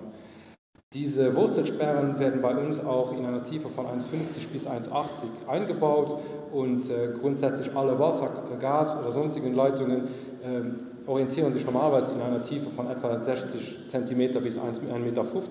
Alle tieferen Leitungen, ob es jetzt Kanal oder sonstiges sind ja meistens mittig der Straße und diese Ideen sind eigentlich eher, um den Lichtraum dann für die Bäume zu erstellen, dass eigentlich die Baumquartiere in den Bereichen, wo eigentlich die Fahrzeuge stehen, dass die da implantiert werden. Zusätzlich bauen wir eine Wurzelraumbelüftung ein, die jetzt zwar hier auf dem Plan nicht direkt sichtbar ist. Zusätzliche Informationen habe ich jetzt nicht. Der Herr Göbel hat das eigentlich schon sehr, sehr detailliert beschrieben. Den einzigen Unterschied, den wir machen, ist, wir bauen auch Substrate ein, Schichten von 30 cm, kompaktieren es aber auf ein Minimum und bauen das Substrat eigentlich das 0,32er ein bis die letzten 10 cm. Und nur die letzten 10 cm bauen wir dann mit 0,16er ein, einfach aus der Hinsicht, dass die Bäume eigentlich, wenn sie gepflanzt werden, das ganze Material wieder entfernt wird. Dann wird es nochmal neu aufgebaut, es wird neu aufgelockert und dann wird die letzte Schicht mit 0,16er Substrat verfüllt. Ganz am Anfang in der ersten Präsentation bin ich kurz darauf eingegangen, dass es sehr, sehr viele Akteure gibt, die ein Projekt beeinflussen. Hier ist zum Beispiel eine Straße, die auch sehr, sehr nah hier dran ist. Es ist Rue Pasteur. Es ist ein Projekt, wo wir betreut wurden mit einem Bau einem Radweg. Das heißt, wir hatten die Aufgabenstellung, einen Radweg zu erstellen, wo vorher Autos standen, also Parkraum war. Und es war auch die Aufgabenstellung, trotzdem die Bäume zu erhalten. Das heißt, der Raum, wo wir arbeiten konnten, wäre eigentlich sehr, sehr beengt. Trotzdem haben wir versucht, das aufs Maximum einen Raum zu schaffen, wo Sie hier auf vom Foto rechts sehen, die vertikalen Elemente sind die Luftzufuhr zu den Wurzeln. Die Substrate, 0,32er Substrat haben wir eingebaut, mit aber nur oberflächlichem Stahlkonstruktion, Warum? Weil wir sehr, sehr oft auch sehen, dass Transportunternehmen eigentlich dann auch die Radwege benutzen, um sich mit teilweise einer halben Achse auf den Schwarzbelag zu stellen und dann halt zu verhindern, dass sich das Ganze einsackt, haben wir das mit Stahlkonstruktionen versehen und im Bürgersteigbereich haben wir es eigentlich dann mit Luftkammerporenplatten versehen, die es ermöglichen, dass das Wasser dann zu den Wurzeln gelangen kann. Für den restlichen Teil würde ich dann zum Herrn Faust geben, genau. Ja, ich sehe, wir sind gerade schon bei 18 Minuten, ich fahre dann etwas schneller durch. Ich wollte Ihnen nur einen Vergleich vielleicht zeigen, das ist im Bahnhofsquartier, das sind zwei Parallelstraßen rund um das Arbeitgebäude. Sie sehen einmal die Schiller, Anfahrschutzbügel zum Bürgersteig hin, nicht viel Versickerungsfläche, die Bäume sind vital auch, also sie wurden zwar zurückgeschnitten, aber die Bäume sind vital nach 30 Jahren relativ schlecht. Gegenüber sehen Sie die Rue Heinrich-Reine, da wurde auch mit Luftkammerporenplatten gearbeitet. Die Bäume, die haben jetzt im Moment 12 Jahre und der Vorteil dieses Baus, der mit Luftkammerporenplatten ist, dass die Bäume zeigen, dass sie wirklich vital sind und es ist noch immer eine durchgängige Befahrung halt zwischen den Bäumen auch weiterhin möglich oder auch einfach, Sie sehen, das ist eine Bushaltestelle, die dann auch zu Fuß weiterhin halt erreichbar ist. Genau. Ja, ich habe das Beispiel genommen, weil wir auch gerade dabei sind, in unserem nächsten Fallbeispiel. Wir wollten aus den Gegebenheiten lernen und deshalb kommt das nächste Fallbeispiel. Das ist jetzt die Rue Schiller, die ist jetzt gerade dabei, neu gebaut zu werden. Und da war eine Problematik, die Fällungen. Es waren 9 Bäume, die gefällt werden mussten und davon waren 5 schlecht. Für weitere, die waren noch recht vital und das ist auch immer ein Konflikt. Fällt man jetzt alle Bäume, um ein ganzes Projekt neu durchzuführen oder nimmt man nur die 5 schlechten Bäume weg und man ersetzt nur die 5 schlechten Bäume dann nachher im Projekt. Wir haben uns daraufhin entschieden, alle Bäume zu entnehmen, um das ganze Projekt halt neu durchzuführen. Wie Sie auf dem dritten Bild sehen, sind wir dann nur noch, wollen wir einen durchgehenden Grünstreifen, der leider unterbrochen wird, weil eine LKW befahrbare Zufahrt halt gewährleistet werden muss. Also mit dem Projekt haben wir auch dann die Versickerungsfläche deutlich vergrößert und haben nur noch teilweise auf die Luftkammerporenplatten halt gesetzt. Was noch hinzukommt, wenn man zurück zum Fallbeispiel vorher kommt, die Straßen, also die Bäume, die Linden in der Rue Schiller, die bekommen deutlich mehr Sonne in der Mittagszeit ab, als die in der Rue Heinrich-Heine, was auch ein Planungstool sein kann, um die Bäume eventuell etwas mehr in den Schatten der bestehenden Gebäude zu setzen. Dann weiter auch hier wieder auf dem Limpertsberg. Hier sind wir bei der amerikanischen Botschaft. Sie sehen auf dem rechten Bild besonders die Poller, die zum Schutz der Botschaft bestehen und da wurde auch die ganze Straße erneuert. Während der Baustellenphase kam die Idee auf, warum nicht einmal den ganzen Wurzelraum durchgängig zu machen. Und gesagt, getan, Sie sehen die Bilder vorher-nachher. Dies hat zum einen den Vorteil, es ist weniger Schwarzbelag, es ist mehr Versickerungsfläche und was noch wichtig ist, die Pflastersteine, die oftmals wegbrechen können, wenn trotzdem wieder eine schwere Maschine drüber fährt, diese Fläche der Pflastersteine ist reduziert. Also sozusagen weniger Unterhalt der straßenbaulichen Fläche. Okay, dann das nächste Beispiel ist ein neues Projekt. Wir sind gerade unten in der Rue Adolf am Bau und das hier ist der Oberteil. Hier haben wir auch einen Altbestand von Acer platonoidis columnare, also Spitzahorn in Säulenform. Und die Besonderheit bei diesem Projekt ist, dass wir versuchen, mit Rasenplatten die Versickerungsflächen zu vergrößern. Das heißt, die Bäume, die sollen erhalten werden und trotzdem soll die Gehwegbreite weiterhin bestehen bleiben. Der einzige Nachteil, das ist die öffentliche Zugänglichkeit, also das Recht auf öffentliche Zugänglichkeit. Das ist ein Gesetz von 2022, was verhindert, dass eine gewisse Anzahl von Fugen nicht überschritten werden darf. Das heißt, das ist auch rechtlich ein gewisses Problem, mit dem umgegangen werden muss. Vorteil bei dieser Methode, die Gehwegbreite bleibt weiterhin erhalten, sodass auch ein Rollstuhlfahrer sich mit einem Passanten queren kann. Nun zu einem Beispiel aus der Vergangenheit. Hier sind wir im Stadtquartier Bonnevar, wo halt 1996 halt systematisch angefangen wurde, die Baumquartiere in die Straßen einzusetzen. Und hier haben wir ein durchwurzelbares Volumen im Baumquartier von 2,2 Meter Küpp. Und wie Sie auf dem letzten Bild sehen, 26 Jahre nach der Pflanzung sind die Bäume doch recht stattlich geworden. Das heißt, dadurch, dass sie die Möglichkeit haben, auch nach außen zu kommen, sind sie auch halt, wie vorhin, sie haben fremd gesoffen. Irgendwo müssen sie fremd soffen. Genau. Dann noch das 12. Fallbeispiel. Hier handelt es sich um einen Baumwurf in einem Schulhof, der glücklicherweise gut ausging. Es waren keine Kinder da anwesend. Und was wir hier ganz klar gemacht haben, oder was die Kernnachricht von diesem Bild sein soll, wir haben das Baumloch großflächig aufgemacht und dann sind wir auf Infrastruktur gestoßen.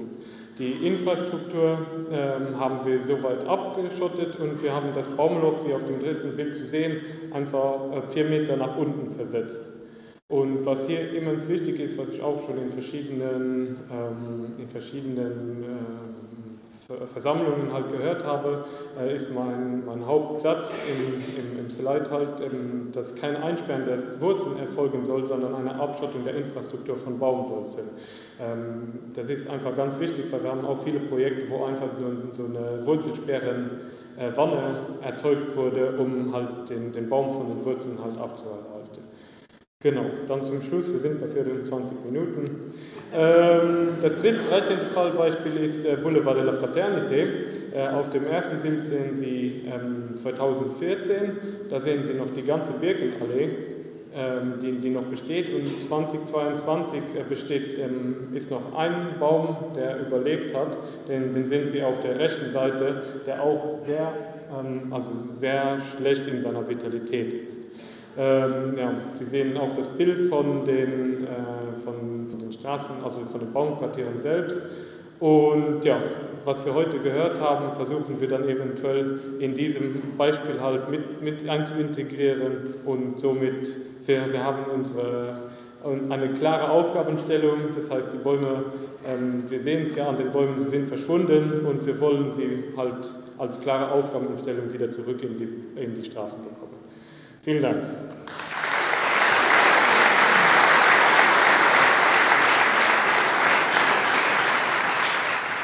Herzlichen Dank auch an euch für den aufschlussreichen Vortrag. Erneut gibt es Verständnisfragen. Also ich hoffe, das ist für euch okay, dem Thomas Roth erneut 2, 3 Fragen stellen, auch in Bezug auf euren Vortrag. Ich glaube, das Wichtigste ist ja konkret. Also das eine ist, auch das von dem Vortrag eine Frage, aber es ist dann nicht aufgegriffen. Wann Regenrückhaltebecken Schwammstadt? Wie geht, bei den Luxemburg werden sehr viele Regenrückhaltebecken bei diversen Bauprojekten. Wie stehst du zu den Management der Regenrückhaltebecken? Und das zweite ist jetzt auch den Schlussfolgerende, Sharon, von dir auch. Wenn ich richtig verstanden habe, macht ihr weniger Versickerungsgitter oder Flächen, die du angeführt hast, sondern ihr leitet eher das Wasser. Ich glaube, auch das ist eine wichtige Frage. Und das dritte ist, weil auch das angesprochen wurde, macht ihr so Sternmethoden Verfestigungen oder was ist eure Option? Ich glaube, dass diese 3 Fragen aber interessant sind.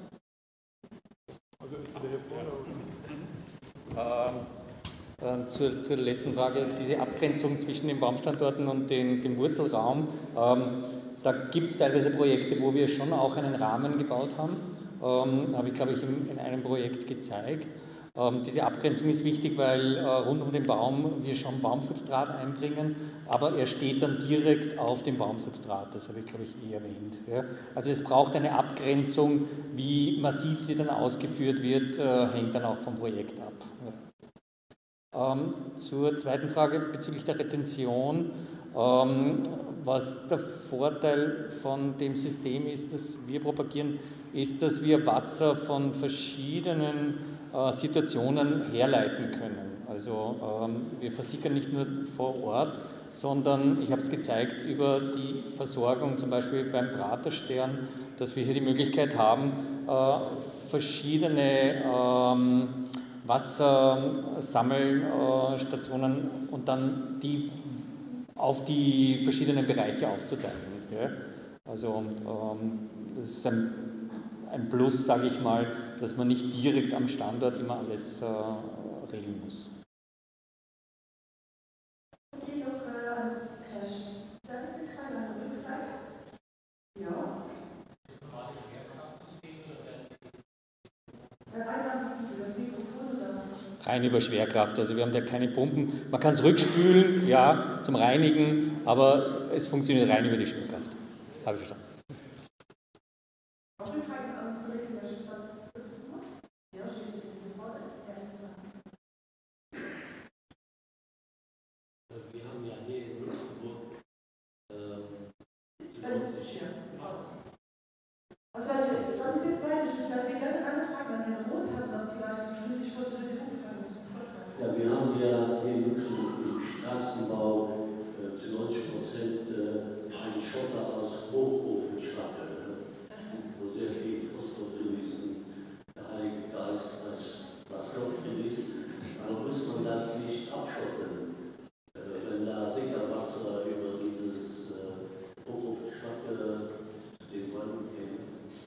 Ja, das müsste man sich wasserrechtlich anschauen, was da zu machen ist. Also wenn es da wirklich die Gefahr besteht, dass hier was ins Grundwasser ausgeschwemmt wird, dann ist das wahrscheinlich problematisch. Ja, aber das müsste man sich im Wasserrecht anschauen. Ich wollte fragen, in Luxemburg gibt es so viele Schottergärten und wir setzen uns dafür ein, weißt du, Kiesgärten, die toll sind. Und da gibt es eigentlich sehr viel Material, damit kann man schon viel damit machen. Könnte man die auch da einsetzen, dann hätte man eine Verwendung dafür.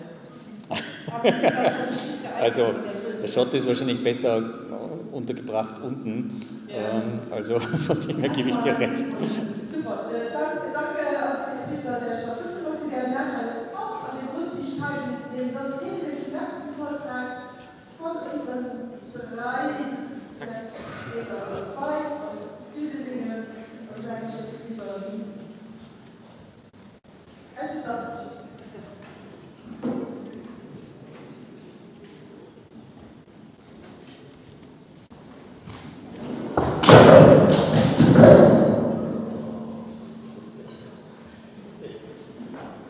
Was ist der? Ja, genau, das sieht er.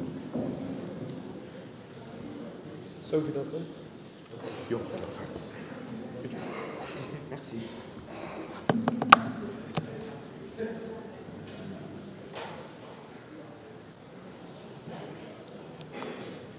Guten Tag, also mein Name ist Nicola Lerich. Ich bin für die Gemeinde Dödingen zuständig für den Straßenbau und wir wollten heute, also mit meinem Kollegen Marco Wallenbaum von unseren Gärtnern, und wir wollten euch einfach mal ein aktuelles Projekt vorstellen. Das heißt keine Projekte aus der Vergangenheit, aber wirklich ein aktuelles Projekt und wie wir dort jetzt vorgehen für den Erhalt von Bäumen und Neubepflanzung von Bäumen.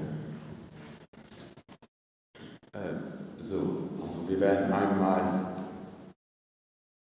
das Projekt vorstellen, einmal über den Wurzelschutzmaßnahmen während der Bauphase sprechen, Planungslösungen für die Bestandsbäume, Planungslösungen für Neubepflanzungen und danach gehe ich noch einmal separat auf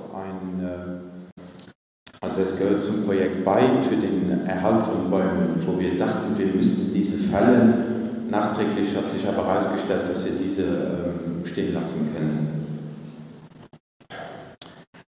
Also hier ist das Projekt in Dödlingen. Wir haben das in 3 Teile eingeteilt. Einmal im großen Projekt Strutzberg. Also wir müssen ganz klar einmal sagen, wir haben mehrere Schulgebäude hier, auch eine Maison Relais und auch eine komplett neue Sporthalle, die Sie auf der linken Seite sehen können. Das heißt einmal im Roten, wir haben den ganzen Außenbereich neu gestaltet, auch viel entsiegelt. Danach die Rue de l'École, das ist der blaue Bereich. Da haben wir auch eine große Fläche entsiegelt, also den Schwarzbelag haben wir entfernt und mit Pavé, Pflastersteinen wieder eingebaut. Und der gelbe Bereich, das ist der Schulhof vom Strutzberg A-Gebäude. Dort haben wir auch vom Naturministerium mitgemacht beim Projekt Meikring analysiert an DIEFA, wo wir auch mehrere Kriterien erfüllt haben, sodass dieses uns auch ermöglicht hat, dieses Projekt mitzufinanzieren. Hier sehen wir dann auch einmal ganz grob im Rot eingezeichnet die Bäume, die wir erhalten haben, und grün die Neubepflanzungen. Was jetzt ein bisschen fehlt, auf der rechten Seite haben wir jetzt ein halbes Dutzend Bäume, die mussten wir leider fällen, aber man erkennt auch ganz klar hier am Bild, dass wir viele Bäume neu pflanzen. Das heißt, bei jedem Projekt versuchen wir so viele Bäume wie möglich mit zu integrieren. Dann würde ich das Wort jetzt meinem Kollegen übergeben. Der wird jetzt auch ein bisschen weiter im Detail Schnitte aufzeigen, wie wir vorangehen und auch ein paar Lösungen, wo wir noch keine Erfahrungswerte haben, aber mal schauen, wie sich das jetzt in der Zukunft weiterentwickeln wird. Guten Tag, mein Name ist Paul Marco, ich bin verantwortlich der Gemeinde Dödlingen für Gärtnerei. Das hier ist dann ein Wurzelvorrang, der errichtet werden muss bei einer Ausgrabung. Der wird durch Pfähle mit Maschendraht und Gewebe gestaltet und nachher mit Baumsubstrat aufgefüllt, damit der Wurzelraum feucht bleibt. Das ist ein Stammschutz, wenn nicht möglich ist, einen korrekten Stammschutz zu machen, nur damit der Stammschutz gewährleistet ist.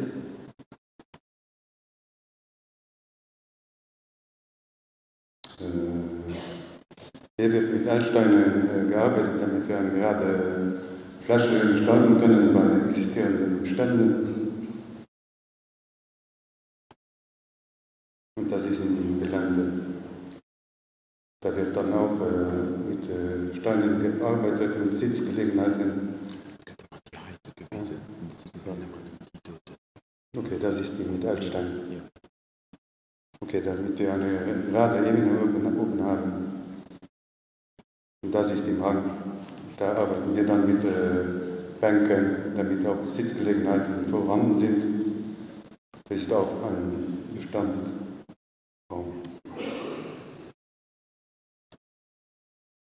Hier arbeiten wir mit Wurzelbrücken, da haben wir wenig Erfahrung damit, wenn die eingebaut werden, wie viele Wurzeln beschädigt werden und nicht. Da war vorher Wiese und da wird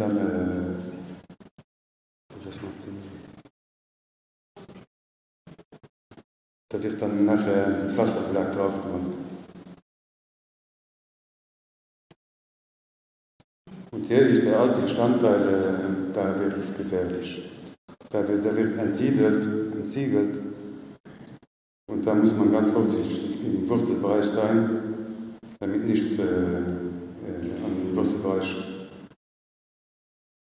entsteht und am besten mit Hand gearbeitet. Und das ist eine alte Lindenallee vorhanden, auch asphaltiert, und die soll auch entsiedelt werden. Und da ist es mit Vorsicht zu genießen, denn das halt alles einander Der Asphalt hält auch den Wurzelraum fest. Und da muss ganz vorsichtig gearbeitet werden. Und auch im Kronenbereich nur mit der Hand der Asphalt entfernt werden. Und da kommt nur eine leichte Schicht drüber, damit Wasser durchlässig ist. Und der Bereich rechts und links neben dem Kronenbereich, da wird auch eine Tragschicht aufgebaut und dann wird der Belag drauf gemacht. Da sieht man den Schnitt besser, wo beim Kronenbereich an die Tragschicht aufgebaut wird.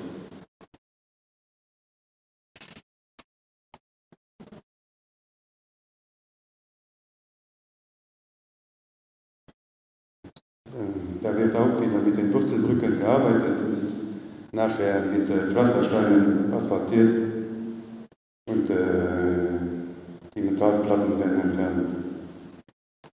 Da muss man auch schauen, wie viele Wurzeln beschädigt werden.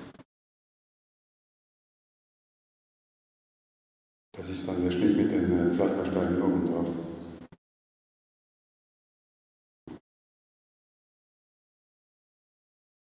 Das ist der Neupflanzungen.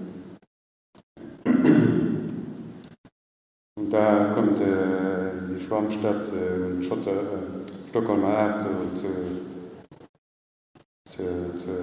Geltung. Wir haben da auch noch keine Erfahrung damit, aber es sieht so aus, als würden wir das jetzt erstmal sehen. Ja. Gott sei Dank. Ja, hier sind Leitungen links zu sehen. Da arbeiten wir auch mit Routkontrolle, um die Leitungen zu schützen.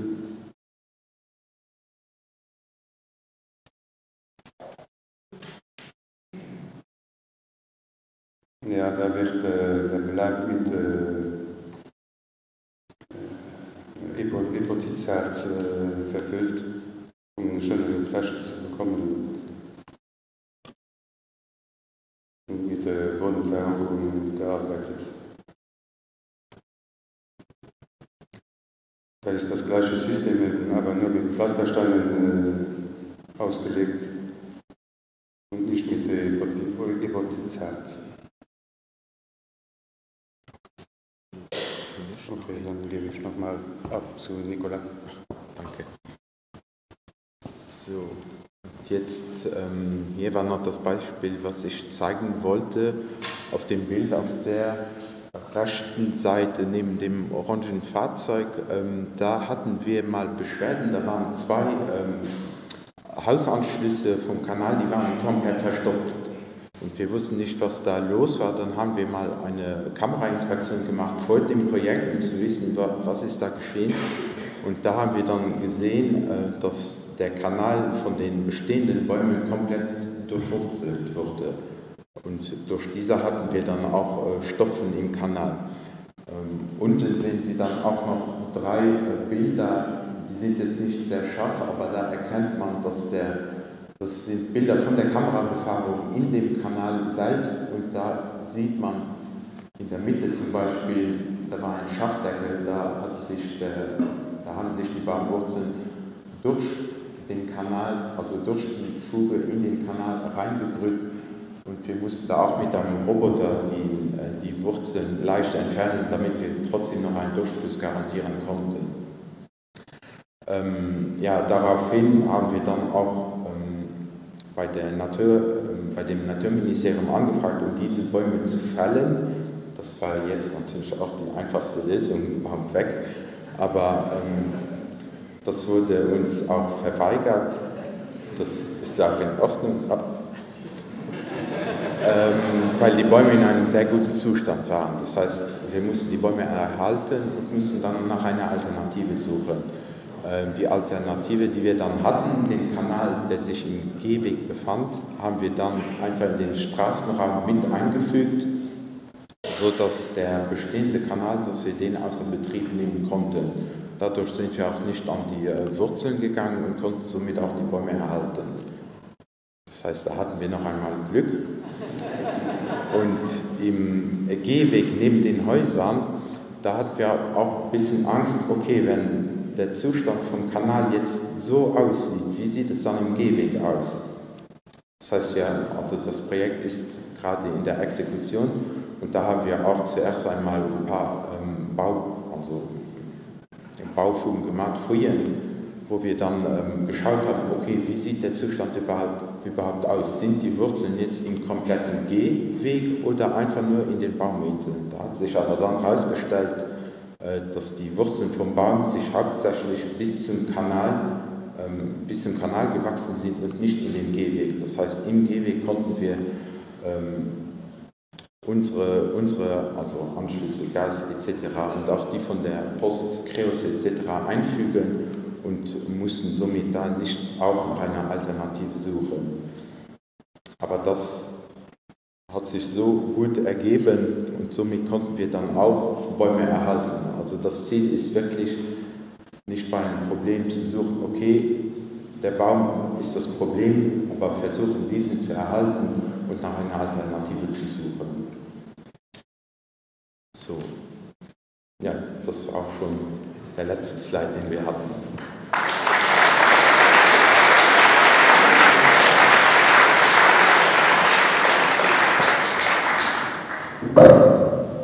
Super, sehr herzlichen Dank.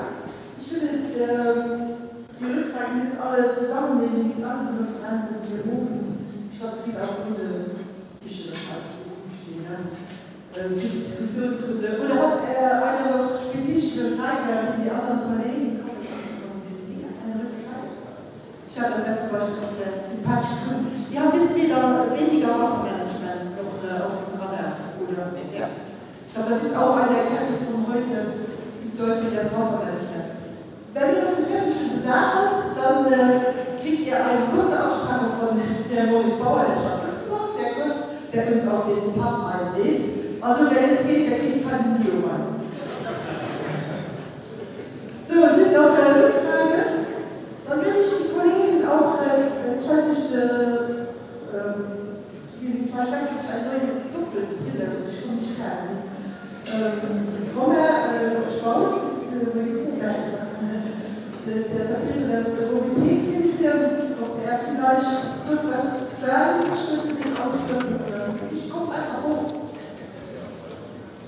Also zum Beispiel, ich habe nämlich auch schon eine Frage aus Hofmeister. Ich verlasse jetzt die Neutralität der Literatur irgendwie. Eine Frage. Wer ist noch wie zuständig? Also manchmal haben wir tolle Ideen als Kommune und Gemeinde sagen, das ist ja was im Straßenbau verordnet. Die kosten uns da rein, im Straßenbau, der Leute sagen, ja, das ist keine Nationalstraße, ist noch uns die Gemeinde und so weiter. Wie ist die Aufgabe bei unseren Teilungen? In der Realität, sage ich mal. Also in der Realität ist die Straßenbauverwaltung natürlich staatliche Instanz, die ist zuständig für das staatliche Verkehrsnetz. Ganz klar, es gibt auch so innerorts wie außerorts, dass die Straßenbauverwaltung zuständig ist für das Verkehrsnetz. Sie nimmt dann auch normalerweise Planungen und Netz vor und was, aber immer innerorts die Zusammenarbeit natürlich mit der Gemeinde, denn die Gemeinde ist natürlich zuständig auch in ihrer Gemeinde. Die Gemeinde hat auch eine Verantwortung für den öffentlichen Raum in ihrer Gemeinde, ob das jetzt eine Staatsstraße ist oder eine Gemeindestraße. Die Gemeinde ist allgemein immer zuständig für den öffentlichen Raum in ihrer Gemeinde. Und deshalb wird so ein Projekt, ein Straßenbauprojekt, von der Straßenbauverwaltung immer in Zusammenarbeit mit der Gemeinde ausgearbeitet. Wenn es jetzt innerorts ist, dann ist ja auch meistens der Fall, dass die Gemeinde vielleicht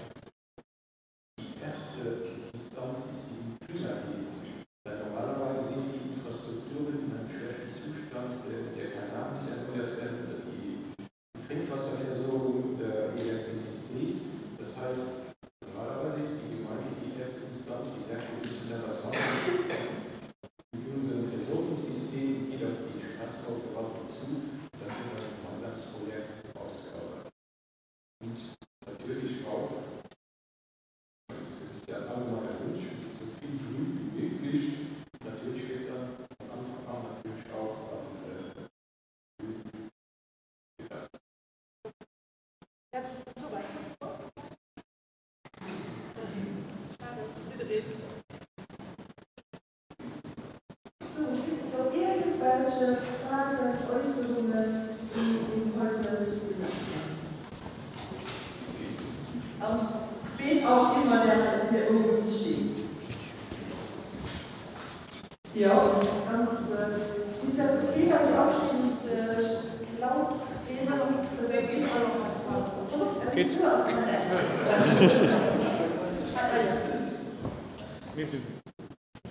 Dass Sie die Hilfe leisten?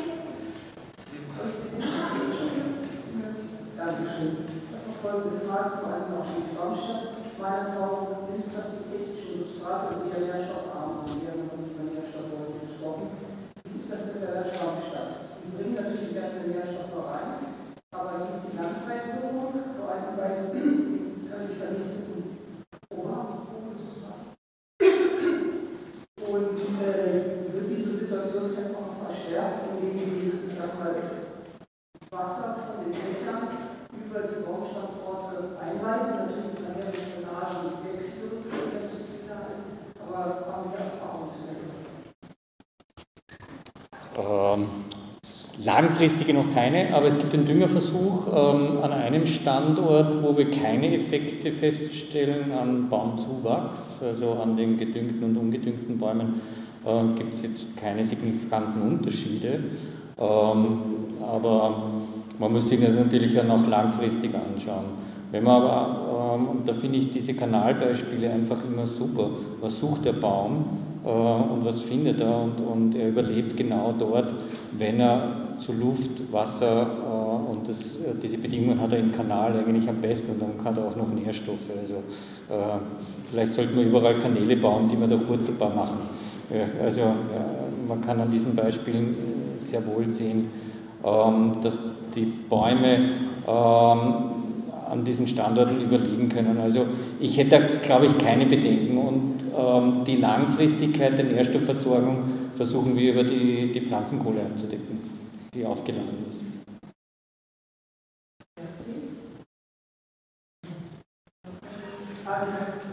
Das fand ich, das ist praktisch, das nicht.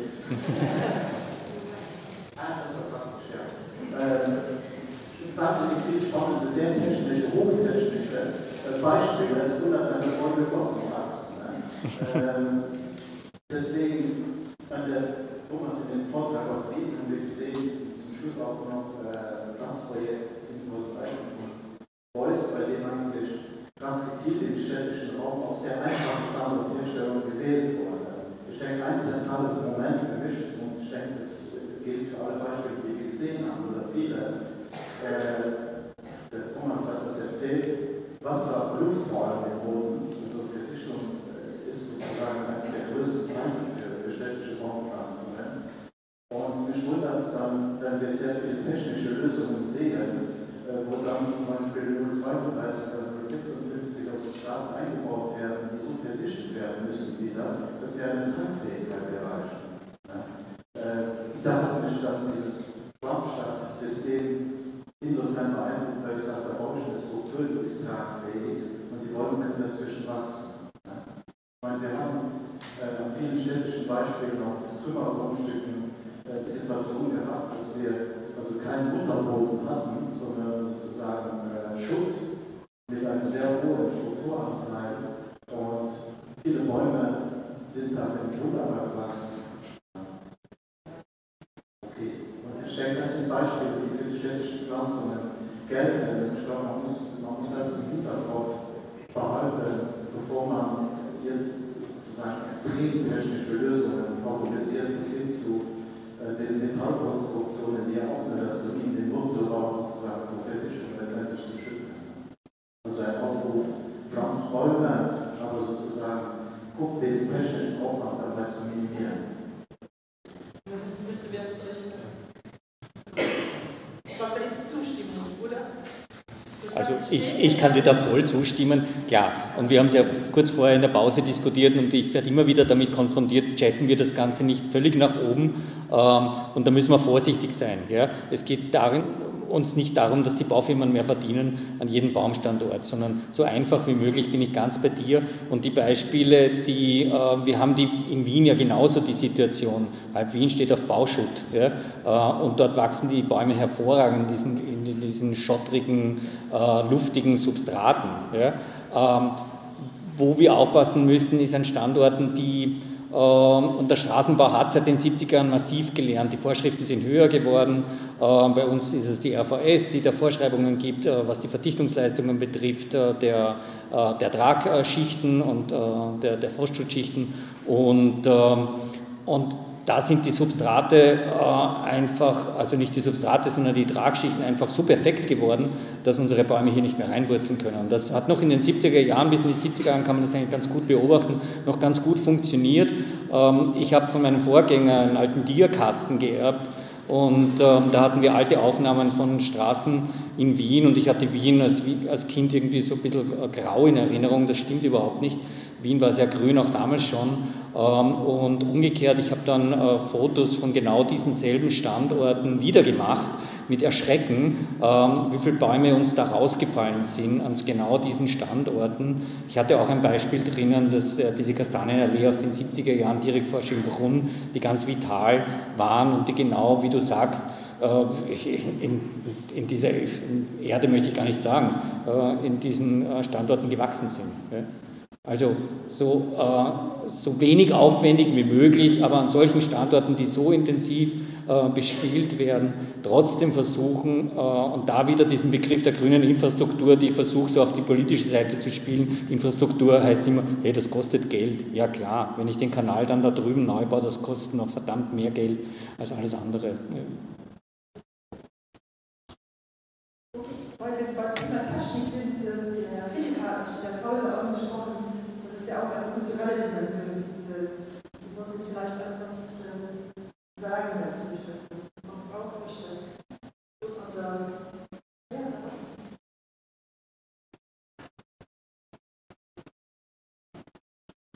Vielleicht ganz kurz. Herzlichen Dank, das ist sehr kräftig, sehr aufschlussreich. Es ist sehr wichtig, aber ich glaube, wir haben jemanden bei der ganzen Diskussion vergessen. Stadtbewohner. Wir haben von Bäumen geredet und wir haben sehr wenig von Raumgestaltung gesprochen. Raumgestaltung ist etwas sehr Wichtiges. Eine Raumgestaltung ist nicht nur Bäume in einen Straßenraum setzen, Raumgestaltung ist auch im ganzen Raum zusammen zu sehen. Als Stadt Luxemburg sich nach der Öffnung neu angelegt hat, gehört Privatgärten und Alleen zu einem einheitlichen Bild.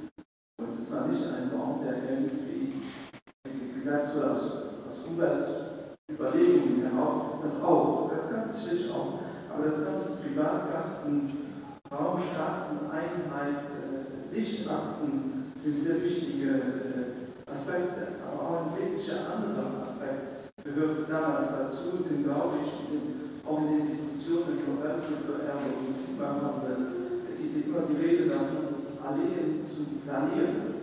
Denn das Planieren ist das Typische für das Stadtverhalten und das muss man unbedingt bei diesen Überlegungen mit einbringen. Das heißt, man muss eigentlich auch ein Gleichgewicht finden zwischen dem Baum und dem baulichen Raum. Und nicht, dass man vor Bäumen die Stadt nicht mehr sieht. Das muss man auch bedenken. Ich bin ganz sicherlich nicht dagegen. Es geht darum, die Stadt zu begrünen, aus Klimagründen, aber auch als raumgestalterisch und den Menschen als Lebensqualität mit einbeziehen. Das ist natürlich ein Thema, das man in einer ganz anderen Veranstaltung behandeln kann.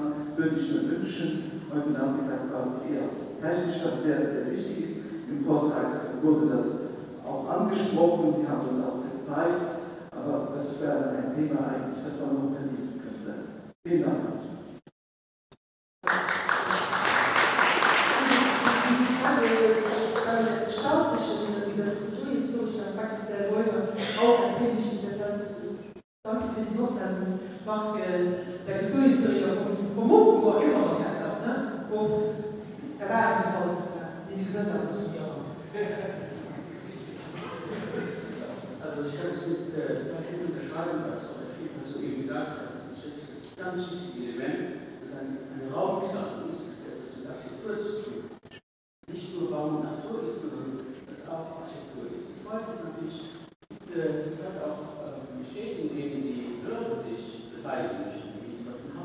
gewesen. Also participative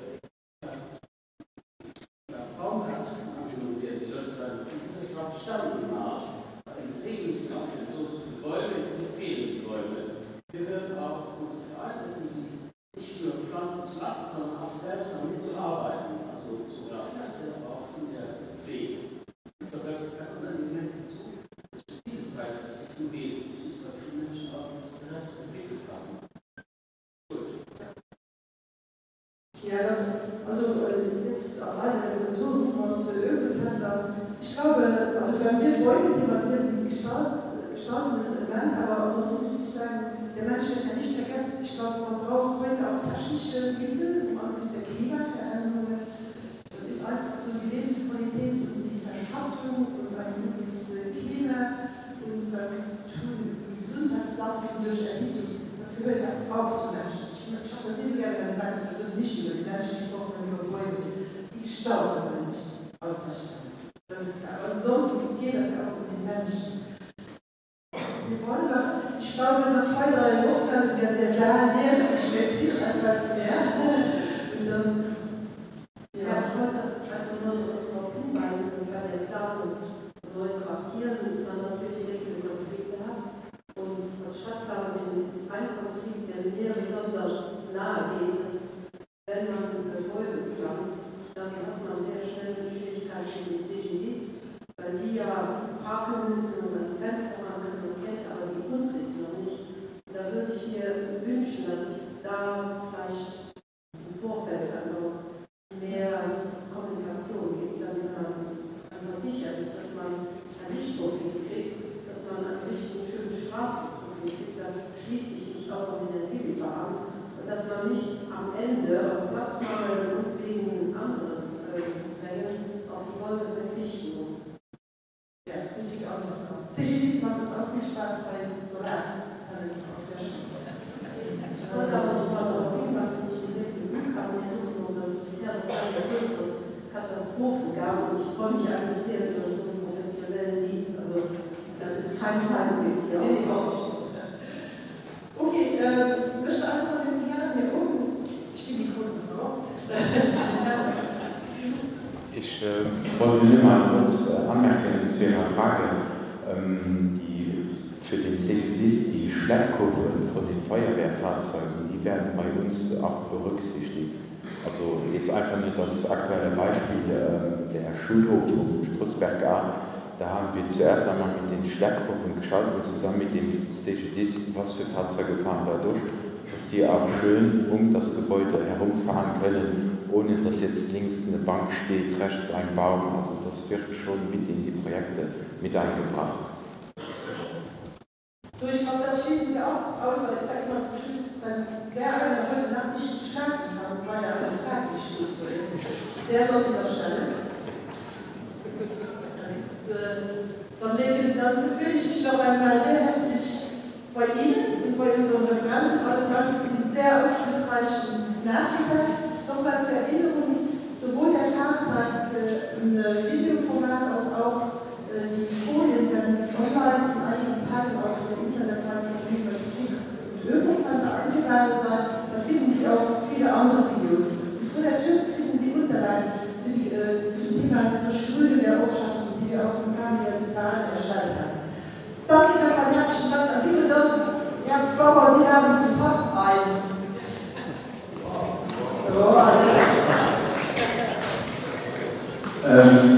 Ja, vielen Dank, Schwester, Sie alle in Luxemburg, dass Sie sich heute haben, heute dabei zu sein. Ich glaube, es ist ein interessantes Thema, es ist ein wichtiges Thema und es ist ein zukunftsorientiertes Thema. Deshalb auch vielen Dank an den Ökocenter und an den Mouvement Mythologie für die gemeinsame Arbeit, dies auch organisiert zu haben. Vielen Dank, das ist viel Arbeit und es ist, wenn man so einen vollen Saal hat, ist es natürlich auch eine schöne Anerkennung der Arbeit, die man leistet. Und deshalb ist das, glaube ich, schon wichtig.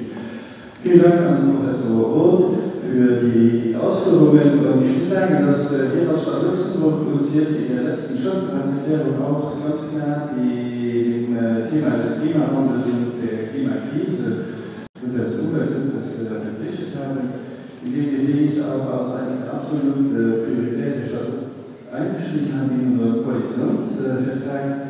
Und wir sind auch dabei, einige Pisten auszudenken. Wir sind dabei, ein Begrünungskonzept anzulegen für die Stadt Luxemburg. Wir sind dabei, bei einigen Schulhöfen zum Beispiel auch mitzumachen bei diesem Projekt wie Natur und Schulhöfen. Sie haben das ja auch beschrieben. Dann hat die Stadt Luxemburg auch, damit wir auch ein bisschen von das sprechen, haben wir in den letzten Jahren, ich glaube, das ist wirklich auch eine Morgenaufgabe gewesen, haben wir einen Baumkataster aufgestellt. Das heißt, wir wissen heute ganz genau, haben wir eigentlich eine Biografie aller mehr als 22.000 Bäume im urbanen Gebiet der Stadt Luxemburg. Ich glaube, das ist alles etwas, was sehr aufwendig ist, aber uns hilft in der Zukunft die Gestaltung der Stadt sowohl raumplanisch, aber auch naturplanisch auch irgendwie miteinander in Einklang zu bringen.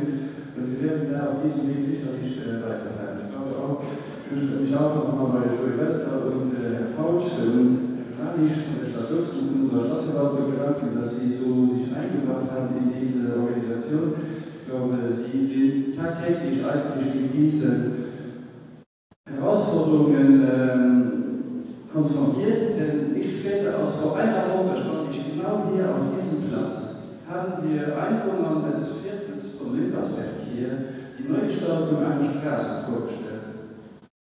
Dann ging es darum, ja, wie viele Bäume machen wir denn die Straße?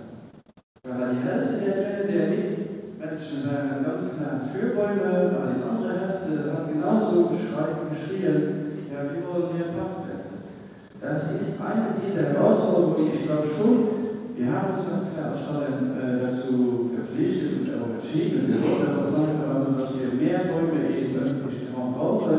Man muss aber, das ist glaube ich auch etwas, was sehr, sehr wichtig ist, man muss viel mit den Menschen kommunizieren, man muss viel mit den Menschen sprechen, erklären und die Menschen versuchen auch auf diesem Weg mitzunehmen. Ich glaube schon, dass man das Projekt, das Forschungswert oder erklärt haben, Kontrolle legt, das Fach zum Beispiel ist ein gutes Beispiel, wie man die beiden alles versuchen kann, miteinander in Einklang zu bringen. Wir sind zumindest als Schöpfer der Stadt Luxemburg ganz klar dazu entschlossen, auf diesem Weg weiterzuarbeiten. Und wir werden auch, wir sind dabei auch zum Beispiel Projekte auszudenken von Tiny Forests in der Stadt und so weiter. Also wir werden da wirklich versuchen, die Stadt noch weiterhin zu begrünen.